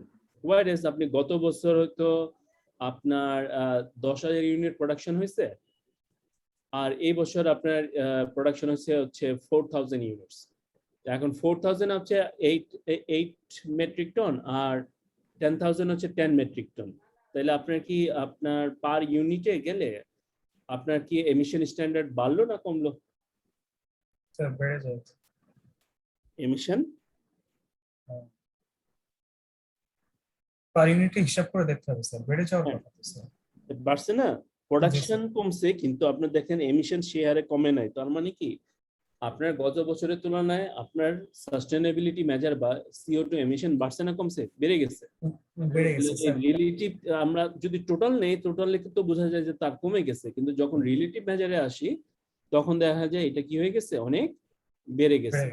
এই জন্য বলা যায় এই ধরনের প্রবলেম এবার অনেক ফ্যাক্টরি ফেস করছে, বিশেষ করে এই স্যাকের এই মডিউলগুলো চেক করার সময় CO2 বা আদার থিং বা ইলেকট্রিক কনজাম্পশন যেগুলো, কারণ লকডাউনের জন্য দেখা যায় 1-2 মাস 2.5 মাস করে বন্ধ ছিল, তখন তো ইলেকট্রিসিটি আদার থিংস গুলা চলছে কিন্তু প্রোডাকশন হয় নাই, পার ইউনিটের প্রোডাকশন হয় নাই, সেক্ষেত্রে দেখা যায় যে মানে এভারেজ ইয়েটা বেড়ে গেছে অনেক ক্ষেত্রে আর কি, হ্যাঁ এভারেজ অনেক জায়গায় ইয়েটা কনজাম্পশনটা বেড়ে গেছে বাই পেয়ার। বা এইটা আমরা শুটা বাই পেয়ারে করি তো স্যার, এই জন্য ইউনিটটা আমাদের বাই পেয়ারে হয়। আচ্ছা টেক্সটাইল যেমন ইউনিটটা পার পিসে হয়। আচ্ছা, তাহলে এটা কিভাবে আপনারা সলভ করতেছেন বা অ্যাড্রেস করতেছেন? এটা নিয়ে আসলে এগুলো তো স্যার লাস্ট 2 ইয়ার্স ধরে আমরা কাজ করতেছি। হুম, তো যে ইনস্ট্রাকশন ছিল যে এবার একটু ফ্লেক্সিবল স্ট্যাক ইয়ে থেকে, বিশেষ করে কোভিড প্যান্ডেমিকের জন্য। জি, তো ওই টাইমটাকে তারা আলাদাভাবে মেজার করছে, মেজার করে দেখা যায় যে কিছু কিছু পয়েন্ট, কিছু কিছু জায়গায় আমাদের যখন সেলফ অ্যাসেসমেন্ট যেটা থাকে সেটা থেকে ওই অ্যাসেসমেন্টে মোটামুটি মানে ওরা একটু বাড়াই দিছে বা একটু ইয়ে করছে, কিছু জিনিস কনসিডার করছে আর কি, যেটা বুঝছি এবার মানে ভেরিফিকেশনের সময়। অন্যবার সেলফ অ্যাসেসমেন্ট থেকে ভেরিফিকেশন অনেক ডিফারেন্স থাকে স্যার, কিন্তু এবার ডিফারেন্স গুলো অনেক কম ছিল, যেটা আর কি ওরা জানাইছে যে এটা ওই সময়কার ইউনিট গুলাকে বা ক্যালকুলেশন থেকে কিছু জিনিস বাদ দেওয়া হয়েছে। আচ্ছা আচ্ছা, যাক তাহলে তো একটা ফেভারেবল অ্যাটিটিউড আমরা দেখলাম। জি স্যার। আচ্ছা, থ্যাংক ইউ। তারপর আসি আমরা সোশ্যাল পিলার। সোশ্যালে কি আছে? অডিট এন্ড সাপোর্ট আছে, তাই না? ওয়ার্কফোর্সে যারা কাজ করতে, কাস্টমার যারা কাজ করতেছে তাদের প্রতি আপনার ইয়ে কেমন? হিক্সেরও একটা মডিউল আছে ওয়ার্কফোর্সের উপর, তাই না? তারপরে এগুলো আমরা দেখি। তারপর হচ্ছে আমাদের এনভায়রনমেন্টাল পিলার হচ্ছে কি কি আমাদের ল্যান্ড, এয়ার, ওয়াটার, ইকোসিস্টেম, এগুলো যেন আমরা নষ্ট না করি। একটু খেয়াল করে দেখবেন যে আমাদের যে কাঁঠালের যে আপনার একটা বলো মাইন, এটা ছিল কোথায় আগে? গাজীপুরে না? কাঁঠাল যারা খান ম্যাক্সিমাম দেখেন যে আপনারা যাদের গাজীপুর ফ্যাক্টরি ছিল, ও ধরুন 10-15 বছর আগের কথা বলি, যারা গাজীপুরে কাজ করছেন তার প্রচুর আপনার ওইখানে কাঁঠাল ছিল। যখনই গাজীপুরে হিউজ অ্যামাউন্টে আমাদের ফ্যাক্টরি গুলা ডেভেলপ করলো, এখন আর ওইখানে ঠিক মতো হচ্ছে কাঁঠাল প্রোডাকশন হয় না। কাঁঠালে হইলেও যাদের কাঁঠাল হচ্ছে ওইখানে দেখা যায় কালো কালো কালো কালো বড় ধরনের স্পট দেখা যায় কাঁঠালে, ওইগুলা কাঁঠালের প্রোডাকশনই নষ্ট হয়ে গেছে। এটা কেন হয়েছে? কার্বন ডাইঅক্সাইডের এক্সেসিভ ইমিশনের কারণে এই যে ইকোসিস্টেমটা নষ্ট হয়ে গেছে কাঁঠালের, ওইখানে হচ্ছে ইসের উৎপাদনের যে সিস্টেমটা ছিল ওটা কিন্তু নষ্ট হয়ে গেছে। এমিশনের যে হচ্ছে আপনার ইয়েটা কেমিক্যাল ডিসচার্জটা, ওই যে আপনার ডাইং ফ্যাক্টরি গুলো যেগুলো আছে ম্যাক্সিমাম, হ্যাঁ, তাদের ডিসচার্জের কারণে আপনার কি হয়ে গেছে, মাটিটা নষ্ট হয়ে গেছে বা ওইখানে ওয়াটার পলিউশন হয়েছে বেশি, যার কারণে দেখা গেছে যে আপনার এই কাঁঠাল বা এই ধরনের ইয়েগুলার আপনার প্রোডাকশন একদমই ফল করছে। আপনারা জানেন কিনা যে বাই দ্য ওয়ে এই শ্রীলঙ্কায় কাঁঠাল গাছ কাটা মানে নিষেধ, আইন করেই নিষেধ, এটা জানেন? না স্যার এটা জানি না। হ্যাঁ, শ্রীলঙ্কায় একদম নিষেধ কাঁঠাল গাছ কাটা। মানে আপনার বাসায় যদি একটা কাঁঠাল গাছ থাকে তাহলে ইন এ সেন্স আপনি ভালোও করছেন, আবার ইন এ সেন্স আপনি খারাপও আছেন, যে আপনি বিলিং করতে চাইলেও বিলিং করতে পারবেন না। বুঝা গেছে? আচ্ছা, তারপর হচ্ছে ধরেন রিসোর্স রিডাকশন হচ্ছে কিনা, এমিশন রিডাকশন হচ্ছে কিনা, প্রোডাক্ট ইনোভেশন আছে কিনা, এইগুলো একটু দেখা। রিসোর্স রিডাকশন কিভাবে করি? যে পার্টস কমায় আনা, হ্যাঁ, যেমন গ্রিনল্যান্ডে একটা আমি ইয়ে দেখলাম, একটা ডকুমেন্টারি দেখছিলাম যে আমাদের এখানে যে টুথপেস্টের উপরে আপনার ইয়ে থাকে না, প্যাকেট, কাগজের একটা প্যাকেজিং থাকে না, জি স্যার। এইটা কি আমরা ম্যাক্সিমাম কি করে ফালাই দিই না বাসায় না? হ্যাঁ কিন্তু এইটা এরকম ইয়ে দেখার পরে ওইখানে গ্রিনল্যান্ড ওরা বলছে যে ভাই আমরা ইয়ে করবেন, এই প্যাকেজিং চাই না, আপনারা হচ্ছে টুথপেস্টই তো আপনারা ইয়ে রাখবেন, শুধু টুথপেস্টের যে মেইন ইয়েটা আছে টিউবটা, সেইটাই আপনারা সুপার সেন্টারে রাখবেন, মানে ভিতরে শুধু টিউবটা। তো বাইরের যারা এই টুথপেস্ট কিনে আপনাদের অভ্যাস আছে, আপনারা দেখবেন যে টুথপেস্টের মুখটা সবসময় গোল বড় থাকে, so that you can stand it up না। হ্যাঁ তো এইভাবে ওরা ওইখানে আপনার এই পেপারের এমিশনটা কমাইছে। তো আমরা এখানে এগুলো অনেক কিছু করতে পারি আর কি। তো আপনারা ধরেন বাজারে গেছেন, বাজারে দেখা যায় দোকানদার অবশ্য হচ্ছে দেখবেন যেটাই আছে একটা পলিথিন দিয়ে সুন্দর করে আপনাকে দিয়ে দেয়, তাই না? হ্যাঁ। তো এইটা আমরা একটু নিজেরা চাইলে এই এমিশন গুলো কমাইতে পারি। যেমন ধরেন একটা জিনিস দিছে, চিনি কিনলেন 1 কেজি, এইটাও পলিথিনে দিয়ে দিতে হবে। তো পলিথিন বা ওই যে আপনার ওই নেটটা না নিয়ে আপনার এটা তো হাতেও নেওয়া যায়। তো এটা আমার একটা প্র্যাকটিসের কথা আপনাদের বললাম আর কি। আমি যতটুকু পারি জিনিসগুলা এমনি ক্যারি করার চেষ্টা করি। অনেক সময় সবসময় তো সম্ভব হয় না, স্পেশালি আপনার পেরিশেবল গুডস থাকে বা অনেক আইটেম হইলে আর সম্ভব হয় না। বাট যতক্ষণ পারি ওষুধ নেই বা এটা নেই ওইটা নেই, আমরা বললাম যে ভাই প্যাকেট ইউজ করা দরকার নেই, এটা কাগজ হোক বা কিছুই হোক। স্যার এটার ক্ষেত্রে যেটা হয়, আমাদের বাবারা যেটা আগে করতো, একটা কাপড়ের প্যাকেট বানায় নিত, সেটা নিয়ে যেত জি, এবং বাজারে ওইটাতে যেতে করে হবে। সব বাজারগুলো করে নিয়ে আসতো। হ্যাঁ হ্যাঁ হ্যাঁ, তো এই আমাদের- জিনিসগুলাকে, ওটা কিন্তু একটা সাস্টেনেবল অ্যাপ্রোচ স্যার, কিন্তু আমরা ওই জিনিস থেকে তো অনেক দূরে, আমরা এমনি বের হয়ে যাই। ইভেন এই কথাটা যখন আসলো আমাদের কোম্পানি থেকে, আমাদের লাস্ট ইয়ারে সাস্টেনেবিলিটি প্র্যাকটিসের জন্য, সিঙ্গেল প্লাস্টিক ইউজ কমানোর জন্য আমাদের এই জাতীয় কিছু দিছে, ছোট ছোট, এটা পকেটে করে নিয়ে যায়। এটার সাথে আর একটা বড় প্যাকেট দিছে, যেটা হাতে করে যদি আমি বড় বাজারে যাই নিতে পারবো। তো এইগুলা দেখা যায় যে আমাদের সুবিধা হয়, আমরা যখন বাইরে যাই পকেটে করে নিয়ে যাই, কোনো কিছু কিনলে পলিথিন ছাড়া এটার ভিতরে করে নিয়ে জাস্ট এটা আবার এই যে মুখটা করা যাচ্ছে। এরকম বেশ কিছু আছে, প্রজেক্ট আছে যে আমাদের নিজেদের করা। ইভেন আমরা হচ্ছে এটা এনভায়রনমেন্টের জন্য কাজ করা, প্রত্যেক বছর এটা করি স্যার। মাশাআল্লাহ। বেশ সুন্দর সুন্দর কিছু জিনিস আছে, যে জিনিসগুলো যদি আমাদের সোসাইটিতে আমরা ইমপ্লিমেন্ট করতে পারি, এই জিনিসটা অনেক কাজে লাগতেছে। আমরা কিন্তু একসাথে একটা প্রোডাক্টের জন্য 3-4টা করে পলিথিন নিয়েছি। প্রথমে একটা দিয়ে হয়তো একটা মরিচ দিল, আরেকটা পলিথিন দিয়ে অন্য কিছু দিল, দিয়ে সবগুলো আবার আরেকটা পলিথিন করে দিচ্ছে। বাসায় আসার পরে দেখবেন যে একজন 8-10টা পলিথিন হয়ে যায়। রাইট। হ্যাঁ, তো ভাই আমাদেরও এইগুলো দেন না, এগুলো আমাদের সবাইকে 11 পিস করে দিছে এবং একটা বড় প্যাকেট দিছে। এটা আমাদের কোম্পানি থেকে দিছে যে আমাদের, এবং এগুলো আমাদের ট্র্যাক করছে যে কে কয়টা পলিথিন করছে, আমাদের ট্র্যাক করতে হতো আর কি। ভাই আপনার কয়েক মাস প্র্যাকটিস করছে। আপনার কোম্পানির প্রচারের স্বার্থে আমরা চাচ্ছি আর কি সবাই।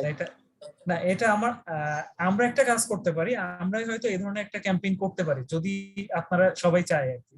সেটা হয়তো কোনো কিছু, মানে এটা ইভেন অনেক বেনিফিশিয়াল কিন্তু এই জিনিসগুলো করলে।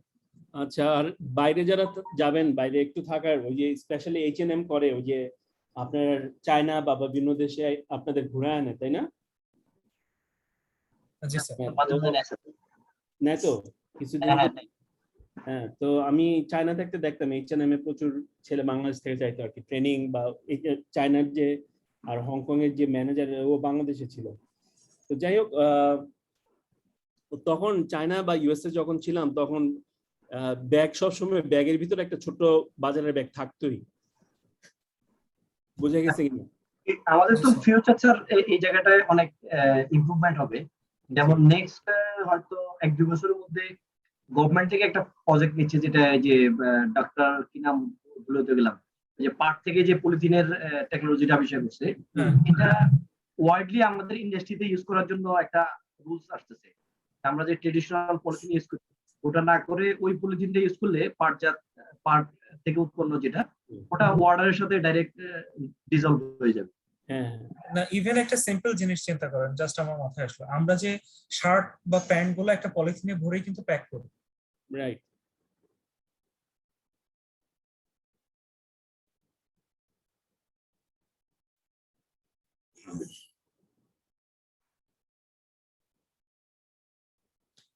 মনে হয় নেটওয়ার্কের বাইরে চলে গেছি আমরা। আচ্ছা, তো এখন দেখেন অনেকে ইনোভেশন এইভাবে নিয়ে আসতেছে, যে বললো যে পাটের জিনিসপত্র বা আলু দিয়ে আপনার পলিথিন বানাইতেছে অনেকে, যেটা পানিতে ডিজলভ হয়ে যায়। হ্যাঁ, তো এগুলো করা যায়। তো এইগুলাকে আবার করতেছে অনেক কোম্পানি, কি করে গ্রিন ওয়াশিং করে। গ্রিন ওয়াশিংটা আমরা বুঝি, মানে এটা কোনো কেমিক্যাল ইউজ হবে না, যে বিভিন্ন গাছের ন্যাচারাল। না, এটা হচ্ছে চাপাবাজি। আচ্ছা আচ্ছা, বুঝা গেছে যে আমরা গ্রিন, আমাদের সবকিছু গ্রিন, সব জায়গায় গ্রিন লাগায় রাখবে, ঠিক আছে, গ্রিন চেতনা। হ্যাঁ, তো আসলে ধাপ্পাবাজি আর কি, বুঝতেছেন কিনা? তো এরকম অনেকে গ্রিন ওয়াশিং করে, যেগুলো আসলে ওরা হয়তো গ্রিন না, বা প্রোডাক্ট হয়তো গ্রিন না বা অর্গানিক না, ওরা ওই চাপাবাজি করে চালানোর চেষ্টা করে আর কি। আচ্ছা, সাস্টেনেবিলিটির সাথে আমাদের সাপ্লাই চেইনের ড্রাইভার গুলার রিলেশন গুলা কি? তো রিলেশন গুলার মধ্যে আছে আমাদের প্রথম ড্রাইভার আছে হচ্ছে আমাদের ফ্যাসিলিটিস, ফ্যাসিলিটি গুলো আমাদের প্রচুর ওয়াটার এন্ড এনার্জি কনজাম্পশন করে আর প্রচুর জিনিস আপনার ডিসচার্জ করে বা এমিট করে। তো এইখানে আমাদের অনেক ইনোভেশনের জায়গা আছে বা টেকনোলজির জায়গা আছে যেগুলো আমরা হয়তো অ্যাপ্লাই করলে আপনার এমিশন, ওয়াটার কনজাম্পশন, হ্যাঁ, ইলেকট্রিসিটি কনজাম্পশন এগুলো অনেক কমে আনতে পারি। ফর এক্সাম্পল আমাদের গভর্নমেন্ট ধরেন একটা ভালো এফার্ট নিতে পারে। এফার্ট কেমন, যেমন এখন তো প্রচুর এসি মানে আপনার সবাই অ্যাফোর্ড করতে পারে, সবার বাসায় মোটামুটি আছে।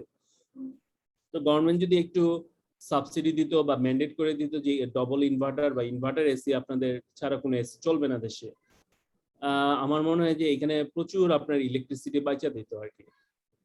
আপনারা জানেন যে আমার মামা ওদিন বললো যে গ্রামে এসে উনি হয়েছে আর কি, ট্রান্সফার হয়ে অন্য এক এলাকায় গেছে, তো গ্রামের বাসাতে আপনার এসি লাগাইছে। তো এসি বললো যে শুধু এসির জন্য আমি একটা মিটার লাগাইছি পল্লী বিদ্যুতের। তো বললো যে আমার প্রায় সারাদিন আমার এসি চলে, সকাল সন্ধ্যা যখন গরম হয়। তো বললো যে সারা মাস চালানোর পর আমার মাত্র 500 টাকা বিল আসে। তো উনি সিঙ্গারের ইনভার্টারটা ইউজ করে। আমি কি বুঝাতে পারতেছি? ওয়ারেজ আপনি যদি নর্মাল একটা এসি ইউজ করতেন সেখানে হয়তো 2-2,500 টাকা বিল এসে পড়তে পারতো। তো এইভাবে যদি গভর্নমেন্ট গুলো আমাদের ম্যান্ডেট করে দেয় যে আমাদের টেকনোলজিক্যালি এই ধরনের স্ট্যান্ডার্ডের প্রোডাক্টের বাইরে আমরা প্রোডাক্ট ইউজ করবো না, যেমন চায়না, ইউএসএ তে আপনার এনার্জি কনজাম্পশন রেটিং দেওয়া আছে যে 4 স্টার, 5 স্টার, 3 স্টার এরকম, বা মালয়েশিয়াতে দেওয়া আছে। তো ওইখানে স্টার বেসিসে ওই স্টারের নিচে কোনো প্রোডাক্ট ওইখানে বিক্রি করা যায় না। তো দেখা যাবে যে দ্যাট বিকামস আপনার ভালো একটা সাস্টেনেবল এফর্ট হতে পারে।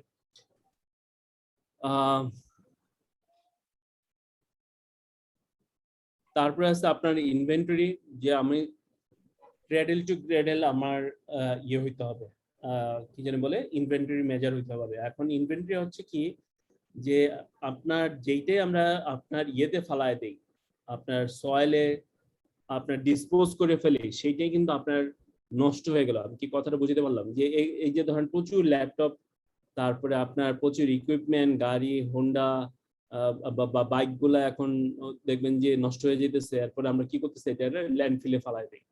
তো once you put in landfill, এইটা কিন্তু আমরা রিকভার করতেছি না, এবং অনেক জিনিস ল্যান্ডে আপনার প্রসেসও করতে পারে না। তো যার কারণে এই টোটাল আপনার যে প্রোডাকশনের যে একটা আউটপুট, এটা পুরাই আপনার কি হয়ে গেল, নষ্ট হয়ে গেল। হ্যাঁ, তো এইটা যেন না হয়। তো এইটা না হওয়ার কারণে আপনাদের একটা কনসেপ্ট আসছে যে ক্লোজ লুপ সাপ্লাই চেইন আসছে, যেখানে হচ্ছে টোটাল জিনিসটা একটা সাইকেলে চলে আর কি। ক্লোজ লুপ বা ক্লোজ সাপ্লাই চেইন, যেখানে একটার ইনপুট আরেকটার আপনার আউটপুট এবং রিসাইক্লিং হয়ে চলতে পারে আর কি। তারপরে হচ্ছে ট্রান্সপোর্টেশন, এটাতে আপনার প্রচুর আপনার এমিশন হয়। তো ট্রান্সপোর্টেশনের ক্ষেত্রে এখন ইলেকট্রিক কার প্রচুর আসতেছে, বাট ইলেকট্রিক কারের ক্ষেত্রে আপনার আবার একটু কন্ট্রোভার্সিও আছে যে ইলেকট্রিক কার হয়তো এমিট করতেছে না, বাট যেখানে আপনার টোটাল প্রোডাকশনটা হইতেছে সেখানে তো এমিশন আছে।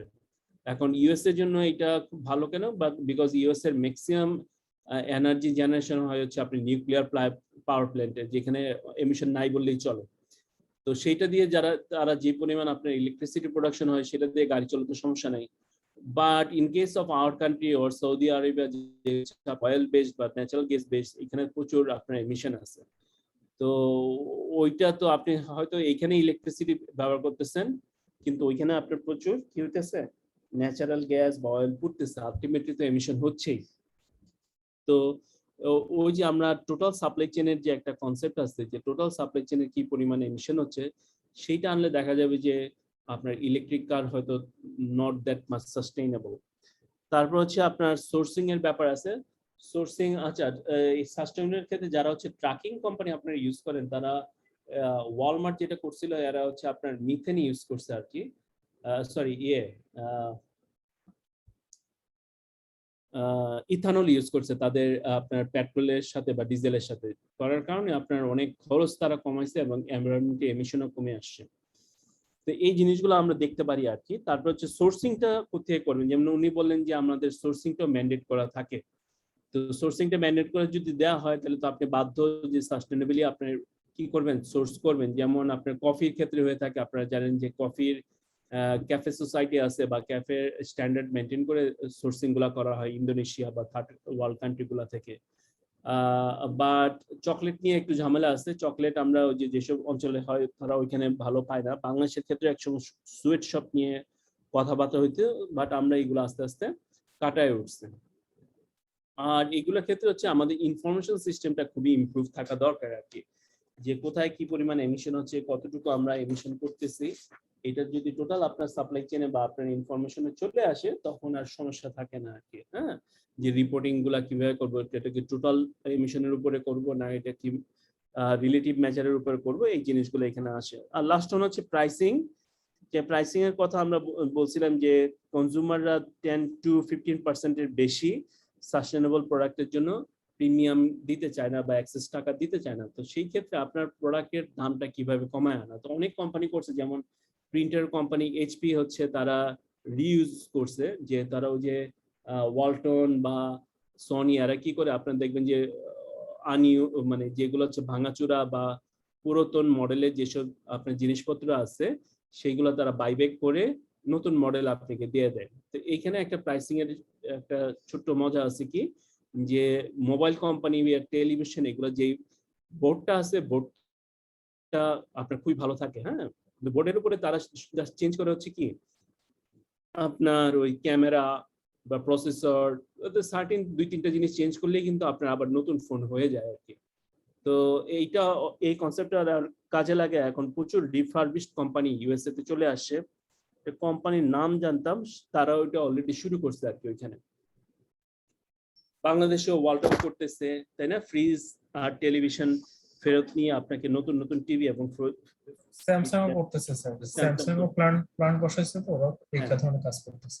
এটা ওদের জন্য সুবিধা, খরচ কমে যাইতেছে, কম খরচে আপনার প্রোডাক্ট দিতে পারতেছে আর কি। হ্যাঁ, তারপর হচ্ছে ক্লোজ লুপ সাপ্লাই চেইনের কথাটা আপনাদের বললাম। এখন প্রাইসিং সাস্টেনেবিলিটি, তো এখন কিভাবে করব আমরা, ওই যে internalise the monetary value of the social environmental cost, কি পরিমাণ আপনার এনভায়রনমেন্টাল কস্টিং হচ্ছে। হ্যাঁ, যে আমি একটা নতুন ব্রিজ করব, ব্রিজ করার কারণে যে পরিমাণ লোক এই ডিআরবানাইজেশন হবে বা মাইগ্রেশন করতে হবে তাদের কস্টিংটা কত। হ্যাঁ, তাহলে আপনি একটা ফ্যাক্টরি করবেন, ওইখানে ফ্যাক্টরি করতে গেলে যে পরিমাণ লোকের ক্ষতি হবে বা এনভায়রনমেন্টের ক্ষতি হবে সেটা মনিটরাইজ করা এবং সেভাবে আপনি প্রাইস বা অন্যান্য কিছু সেট করা। আর প্রাইসিং এমিশন তো একটু আগে বললাম যে কার্বন ট্যাক্স ওইখানে ক্যাপ এন্ড ট্রেড করা হয়, হ্যাঁ, বা এমিশন ট্যাক্স বসানো হয়, এই জিনিসগুলো করা হয়। কিন্তু এখানে কিছু আপনার চ্যালেঞ্জেস আছে, যেমন কস্ট অফ অ্যাডমিনিস্ট্রেশন, এটা একটা বড় ব্যাপার। হ্যাঁ, যে কে দেখবে, কখন দেখবে, মানে ঠিকমতো মনিটর আছে কিনা। দেখা যাবে যে অনেক সময় এইগুলো দেখা হচ্ছে অ্যাডমিনিস্ট্রেশনের খরচটা অনেক বেশি হয়ে যেতে পারে। প্রাইস ভলাটিলিটি আছে, যে ওই যে কখনো কখনো কার্বন ট্যাক্সের হচ্ছে কম্পিটিশনের উপরে। এখন ধরেন কোভিডের সিচুয়েশন, কোনো কোম্পানি ধরেন ইয়েই নাই, প্রোডাকশনে নাই, তো সবারই তো খারাপ অবস্থা, তাহলে আপনার দেখা যাবে কম্পিটিশন কম। ওয়ারে যখন আপনার ইয়ে থাকবে বেশি, কম্পিটিশন বেশি থাকবে, তখন প্রাইস খুব ভলাটাইল থাকে। হ্যাঁ, তারপর হচ্ছে এমিশন আনসার্টেনিটি থাকে, সবাই তো সমান হারে এমিশন করে না। তারপর হচ্ছে নতুন ইনফরমেশন আনসার্টেনিটি থাকে, যে কি টেকনোলজি ইউজ করতেছে, কতটুকু করতেছে, ওটার ফলে কি পরিমাণ আপনার কমবো বাড়লো, সেই জিনিসটা দেখা। ওয়েলথ ট্রান্সফার এফেক্ট তো বললাম, যে টোটাল সাপ্লাই চেনের থেকে কোথায় কতটুকু ইউজ হইতেছে, এটা টোটাল সাপ্লাই চেনে না দেখে হয়তো লোকালি আমরা মেজার করি, এটা যেন না হয়। আর হচ্ছে রেভিনিউ নিউট্রালিটির একটা কনসেপ্ট থাকে।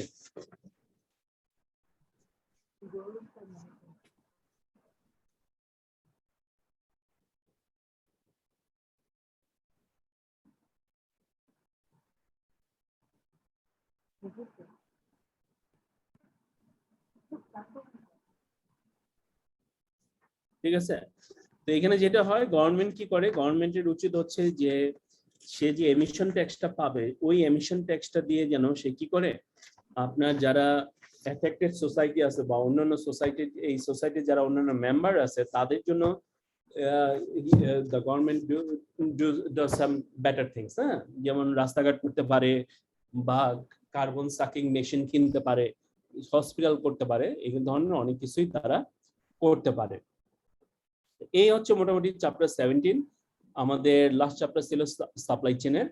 তো আমরা এখানে কিছু কিছু শুরুতে আমরা শিখলাম কিভাবে মেজারটা করতে হয়। তো ইন্টারন্যাশনাল স্ট্যান্ডার্ড আছে, সাথে আমাদের শিখলাম যে আপনাদের অ্যাপারেল ইন্ডাস্ট্রির জন্য হিগস স্ট্যান্ডার্ড চলে আসছে। তো যারা অ্যাপারেল ইন্ডাস্ট্রিতে আছেন, তো এটা আপনাদের জন্য সাপ্লাই চেইনের ক্ষেত্রে একটা অপরচুনিটি হতে পারে যদি থার্ড পার্টির এখানে আপনি নিজে একটা থার্ড পার্টির শাখা নিয়ে আসতে পারেন, যেখানে এটা আপনার মেজার করে দিতে পারেন, আর আপনি এগুলো শিখলেন কিভাবে মেজার করতে হয়, তাহলে এখানে একটা ক্যারিয়ারের আপনার অপরচুনিটি আছে। এরপর আমরা শিখলাম যে কোথায় কোথায় আপনার সাস্টেনেবিলিটি আমরা এফেক্ট করে। আমরা 3টা পিলারের কথা শুনছি, ইকোনমি, সোশ্যাল আর একটা হচ্ছে এনভায়রনমেন্টাল। তো এই 3টির ক্ষেত্রে আপনি কি করবেন, এই জিনিসগুলা চ্যালেঞ্জগুলো যেন আমরা মাথায় রাখি, বা মেইন কি পয়েন্টস গুলো যেন মাথায় রেখে আমরা আমাদের সাস্টেনেবিলিটি কি করি ইমপ্লিমেন্ট করার চেষ্টা করি। যেমন এখানে একটা ব্যালেন্স থাকতে হবে, বারবার বলতেছি ইকোনমি, সোশ্যাল আর এনভায়রনমেন্ট। একটার উপরে স্ট্রেস দিতে যে আপনি যেন আরেকটা হ্যাম্পার না করেন। যেমন আমরা অনেকগুলো উদাহরণ দিলাম যে অনেক কোম্পানি বন্ধই হয়ে গেছে এই সাস্টেনেবিলিটির উপরে because of the large investment. হ্যাঁ, তো আমার হয়তো বড় একটা কোম্পানির অর্ডার পাবো, কিন্তু সেই যেই পরিমাণ কাজ দিবে এগুলো একটু অনেক ক্যালকুলেশনের ব্যাপার, যে আমি ওইটা আমার অফসেট হবে কিনা। তার চেয়ে আমি দেখা যায় যে একটা লোকাল কোম্পানির কাজ করা ভালো। তারপরে হচ্ছে আমার ওইখানে প্রাইসিং নিয়ে একটা কথা থাকে, ক্যাপ এন্ড ট্রেড আর হচ্ছে এমিশন ট্যাক্স। এটা হচ্ছে পুরোটাই পলিসি ইস্যু, সাধারণত গভর্নমেন্ট গুলা এগুলা হচ্ছে মেনটেন করে থাকে। বাট আমার সাজেশন হচ্ছে যতটুকু প্রোঅ্যাক্টিভ থাকা যায়। প্রোঅ্যাক্টিভ হচ্ছে যে আপনি আগে থেকে আপনার কোম্পানিটাকে সাস্টেনেবিলিটির প্র্যাকটিসের দিকে নিয়ে যান। হ্যাঁ, নিয়ে গেলে হবে কি, একসময় আপনার ইমপ্লিমেন্টেশন হলে অনেক অস্বস্তি থাকে। যেমন বাংলাদেশে যখন আপনার পলিথিন ব্যাগ নিষিদ্ধ করা হয়েছিল, আজকে প্রায় 15-20 বছর আগের ঘটনা। আপনার পলিথিন ব্যাগ নিষিদ্ধ, আমার মনে আছে যে মাছ টাছ নিয়ে বহুত ঝামেলা পড়ছিলাম আমরা বাজার করার সময়। বাট এখন আস্তে আস্তে তো ইলিগালি এখন চলতেছেই। বাট ওই সময় বন্ধ করার কারণে যেটা হয়েছে, আমাদের ভিতরে ওই অভ্যাসটা কিন্তু একটা তখনকার দিনে এই যে বললাম যে না নেওয়া বা এনভায়রনমেন্টের কথা চিন্তা করে এগুলো থেকে দূরে থাকা, এই যে একটা অভ্যাস করে তুলছে, এখনকার জেনারেশনে আবার এটা একটু আপনার কি হয়ে গেছে, বাধা পড়ে গেছে। হ্যাঁ, তো এই জিনিসগুলো একটু মাথায় রেখে আমরা কি করব, আমাদের কোম্পানি বা সাপ্লাই চেইনের সাস্টেনেবিলিটিটা মেজার করার চেষ্টা করব এবং সেই অনুযায়ী কাজ করার চেষ্টা করব। এবং করার ক্ষেত্রে আমরা বলছি যে টোটাল সাপ্লাই চেইনটা মেজার করব, রিলেটিভ এবং টোটাল দুইটাই আমরা রিপোর্ট করার চেষ্টা করব। ক্লিয়ার? তো এখন আপনারা জানলেন যে রিলেটিভে আমরা ধরা খাইতে পারি, টোটালে আমরা বাইচে যেতে পারি। তো দুইটাই শিখলেন, কোনটা কাজে লাগবেন, টোটাল না রিলেটিভ?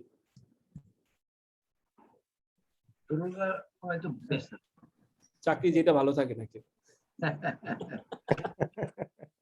ভালো বলছেন স্যার। আচ্ছা, সো আসলে ওয়ার্ল্ডের বড় বড় কোম্পানি যারা আছে তারা চায় যে মানে এই ধরনের সাস্টেনেবল প্রোডাক্ট যারা চায় তাদেরকে, মানে বাংলাদেশি যেসব কোম্পানি আছে, খুব কোম্পানি আছে যারা এই ধরনের সাস্টেনেবল ফ্যাক্টরি তৈরি করার ক্ষেত্রে মানে এফোর্ট দিতে পারে। এক্সাম্পল হিসেবে বলি, আমি যে ফুটওয়্যার ব্র্যান্ডে আছি, এদের বিজনেস মডেলটা এমন, বাংলাদেশের কোনো ফুটওয়্যার কোম্পানি এদের বিজনেস মডেলকে ইয়ে করে মানে আমরা সোর্সিং করতে পারি না। যে কোম্পানিগুলো থেকে সোর্সিং করে সবই চাইনিজ কোম্পানি, ওদের বিভিন্ন দেশে আছে, বাংলাদেশে ওরা মানে ওইসব দেশে বিজনেস করে, আমাদের সাপ্লাই দেয়, বাংলাদেশে ওরা প্ল্যান করছে, সেখান থেকে আমরা নিই। কিন্তু বাংলাদেশে অ্যাপেক্স বা অন্যান্য বড় যে কোম্পানিগুলো আছে ফুটওয়্যার ট্রাই করা হয়েছে, কিন্তু বিজনেস মডেলের জন্যই আর কি ওরা বলছে যে সম্ভব না। আচ্ছা আচ্ছা, কিন্তু বাংলাদেশে অনেক বিজনেস এক্সপান্ড করার অনেক স্কোপ আছে আমাদের, কিন্তু আমরা করতে পারতেছি না, শুধু এইসব করা হচ্ছে। আচ্ছা, সাস্টেনেবল ফ্যাক্টরি গুলো না। তো ঠিক আছে, কারো যদি কোনো কোয়েশ্চেন থাকে। কামরুল বোধহয় আজকে নতুন নাকি? আজকে প্রথম দেখতেছি মনে হয়। না স্যার, আমি এই বছর প্রথম থেকে আছি স্যার। না, তাই? আচ্ছা, ঠিক আছে। আপনি কি পরীক্ষা দিয়ে দিচ্ছেন কামরুল? না স্যার, এখনো পরীক্ষা দিইনি স্যার। আমাদের এই ব্যাচের পরীক্ষা দিয়েছে কারা কারা, পাস করছেন কারা অলরেডি? যারা পাস করছে তারা রাই তো? হ্যাঁ, তারা তো রাই। ফরিদ করছেন? ফরিদ আহমেদ কি অলরেডি পরীক্ষা দিয়েছেন না? হ্যাঁ, পরীক্ষা দিয়েছি। পরীক্ষা কি কঠিন নাকি? না, খুব বেশি কঠিন মনে হয় তো। কিন্তু অনেকে সাহস পাচ্ছে না, অনেকে আমাদেরকে ফোন দেয়, এসএমএস দেয়, খুব ভয় পাচ্ছে। না, আমি তো আজকে রাকিব ভাইয়ের সাথে কথা হইলো, তারাও সাহস দিলাম যে পরীক্ষা দিয়ে দেন। এজন্য আমি সবাইকে বলি, আপনারা ভয় পান না, ভয় পাওয়ার কিছু নেই। আপনারা ভয় নিয়ে কিন্তু জয় করতে পারবেন না। শুরু করেন, একটু প্রিপারেশন নেন, বিশেষ করে থিওরিটিক্যাল প্রিপারেশন গুলো নেন। আগামীতে একটু জটিল হবে, এখন থেকে তাড়াতাড়ি পাস করেন, কারণ আগামী পরীক্ষাগুলো আমাদের আইএসসিআইপির আন্ডারে হবে এবং এক্সামে ম্যাথমেটিক্যাল থেকে শুরু করে কিছু টাফ কোশ্চেন থাকবে, এগুলো এখন এই সেশনে থাকবে না। আপনারা এই জন্য এখন সহজ সুযোগটা নিয়ে নেন। আর ভয় দেখায় না স্যার, এমনি ভয়ে আছি স্যার।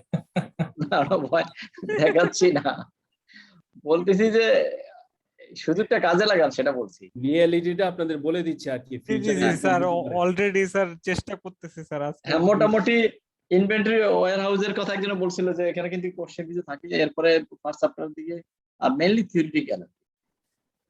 আনিস স্যারও চায় না যে এই থিওরি থাকুক, কিছু ম্যাথমেটিক্যাল থাকুক। এখন আপনি বলেন, সামনে যদি আপনারা যদি এগুলোর উপরে ভালো প্রিপারেশন না নেন, তাহলে কিন্তু সমস্যা হবে। আপাতত যেটা সুযোগ আছে এটা নিয়ে নেন, নেক্সট ব্যাচ গুলোর জন্য একটু হার্ড হবে, ওরকম না, বাট একটু টাফ হবে আর কি। স্ট্যান্ডার্ড একটু আগাইতে হবে আর কি, কারণ সাপ্লাই চেনে যারা কাজ করবেন তাদেরকে কিন্তু এই থিওরি, আজকে যেমন আপনাদের এই সাস্টেনেবিলিটির উপর একটা প্র্যাকটিক্যাল করালাম, তাই না? সিওটি কিভাবে আপনারা ক্যালকুলেট করবেন, তা এই যে 17 নম্বর চ্যাপ্টার পড়লাম, আপনার কিন্তু এই কথা মনে থাকবে না 17 চ্যাপ্টারে কি পড়ছেন। এই যে এই কাজটা শিখলেন, এতটুকু মনে থাকবে যে আমি CO2 মেজারমেন্ট শিখলাম। তো এই ক্যালকুলেশন গুলো এরকম, আপনাকে কিন্তু ওইখানে মানে আপনারা জব করেন, এগুলো তো আপনাদের বলার মানে বোঝানোর নাই যে প্র্যাকটিক্যাল ফিল্ডটা তো আপনার থিওরিটা চেয়ে আপনার প্র্যাকটিক্যাল জিনিসপত্র ক্যালকুলেশন এগুলোই বেশি কাজে লাগে আর কি। তো আমি ইয়েকে বলছিলাম, মনিরকে বলি, তো মনিরও আবার চিন্তা করে, আপনাদের কথা চিন্তা করে যে ওনাদের প্রথম থেকে আমরা তো ওইভাবে করি নাই, তো এখন হঠাৎ করে কোশ্চেন দিলে তো বিপদে পড়ে যাবে।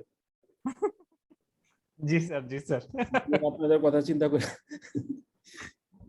এই জন্য স্যার আমরা যারা নতুন আছে, এখনো পরীক্ষা দিই নাই একবারও, তারা তো স্যার জানি না টোটাল প্রসেস।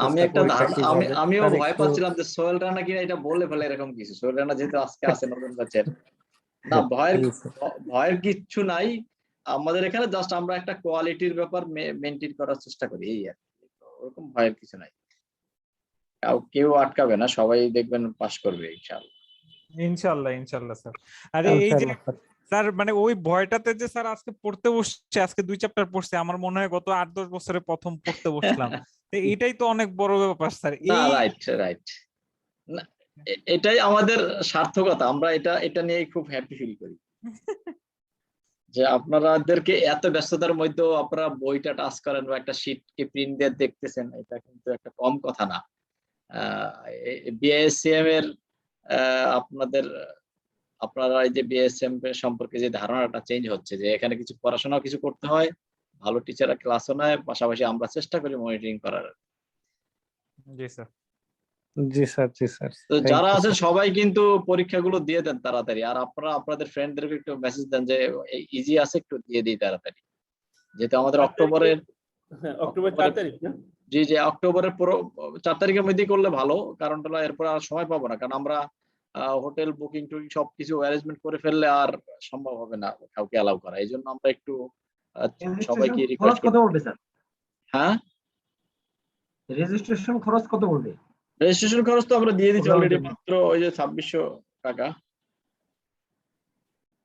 6 তারিখে যেন অক্টোবরের, মনির?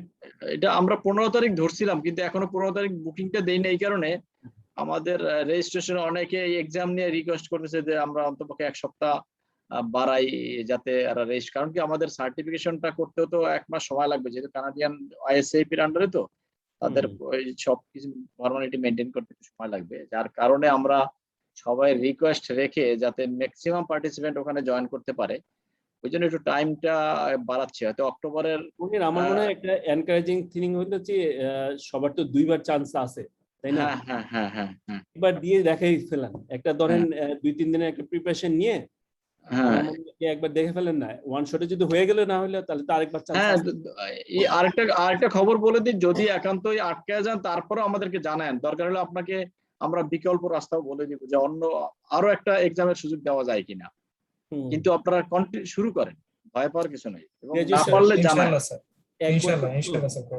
ঠিক আছে, এক্সাম গুলো দেন, একটু বই টই পড়াশোনা, একদম এক্সাম না থাকলে বই পড়তো না, এই জন্য আমরা আসলে এক্সামের সিস্টেমটা করছি না, হয় অ্যাসাইনমেন্ট অন্য কিছু। না স্যার, পড়াশোনা করছি, ইভেন আপনি যে স্যাম্পল কোশ্চেন দিয়েছেন সেগুলো প্রিন্ট আউট করছি, চেষ্টা করতেছি। আমি দেখলাম অনেকে তো 80% 90% উত্তর পাচ্ছে।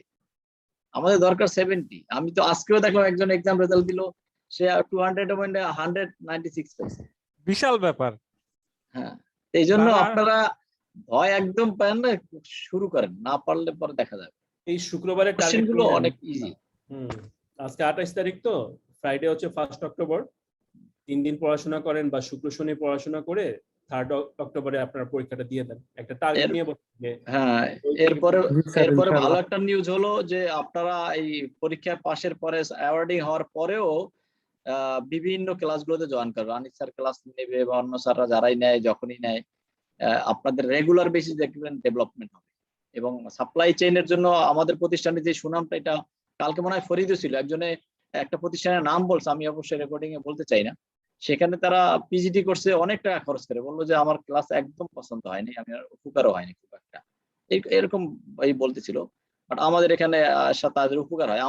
আমরা চাই আসলে উপকার হোক, না হয় কি এইগুলোর কোনো অর্থ হয় না, কারণ সার্টিফিকেট দেওয়া বা কোর্স করা। স্যার একটা ইনভিজিবল মানে কি বলে গুডউইল আছে যে এখানে যারা ট্রেনিং করতেছে সবাই হচ্ছে জব হোল্ড করতেছে। জি জি, কেউ আসতেছে না যে ফ্রেশার।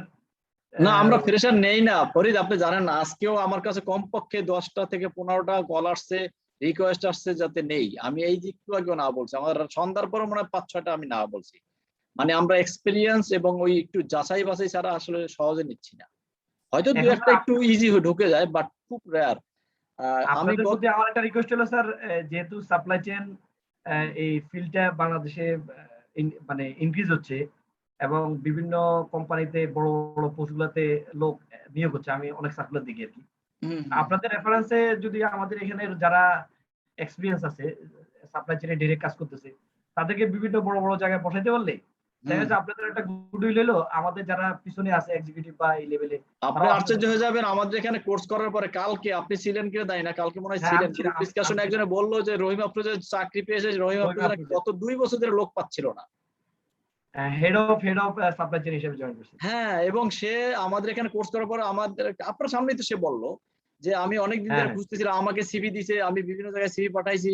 ইভেন এই যে রাকিব আরেকজন দুবাইতে একজনের চাকরি করে, যে কি নাম, তার কাছে আমি সিভি দিছি, সে ওখানেও হয় নাই। তো লাস্টে গতকালকে বললো আমি রহিম আফরোজে জয়েন করেছি সিনিয়র পজিশনে, এবং খুব আমার কাজের প্রতি তারা প্লিজড। এই আমাদের এই কোর্স গুলো যে অনেক দিন করছে, প্রায় 6 মাসের মতো, এবং এই যে একটা ফিডব্যাক তার, তো ফলে এইগুলি হবেই।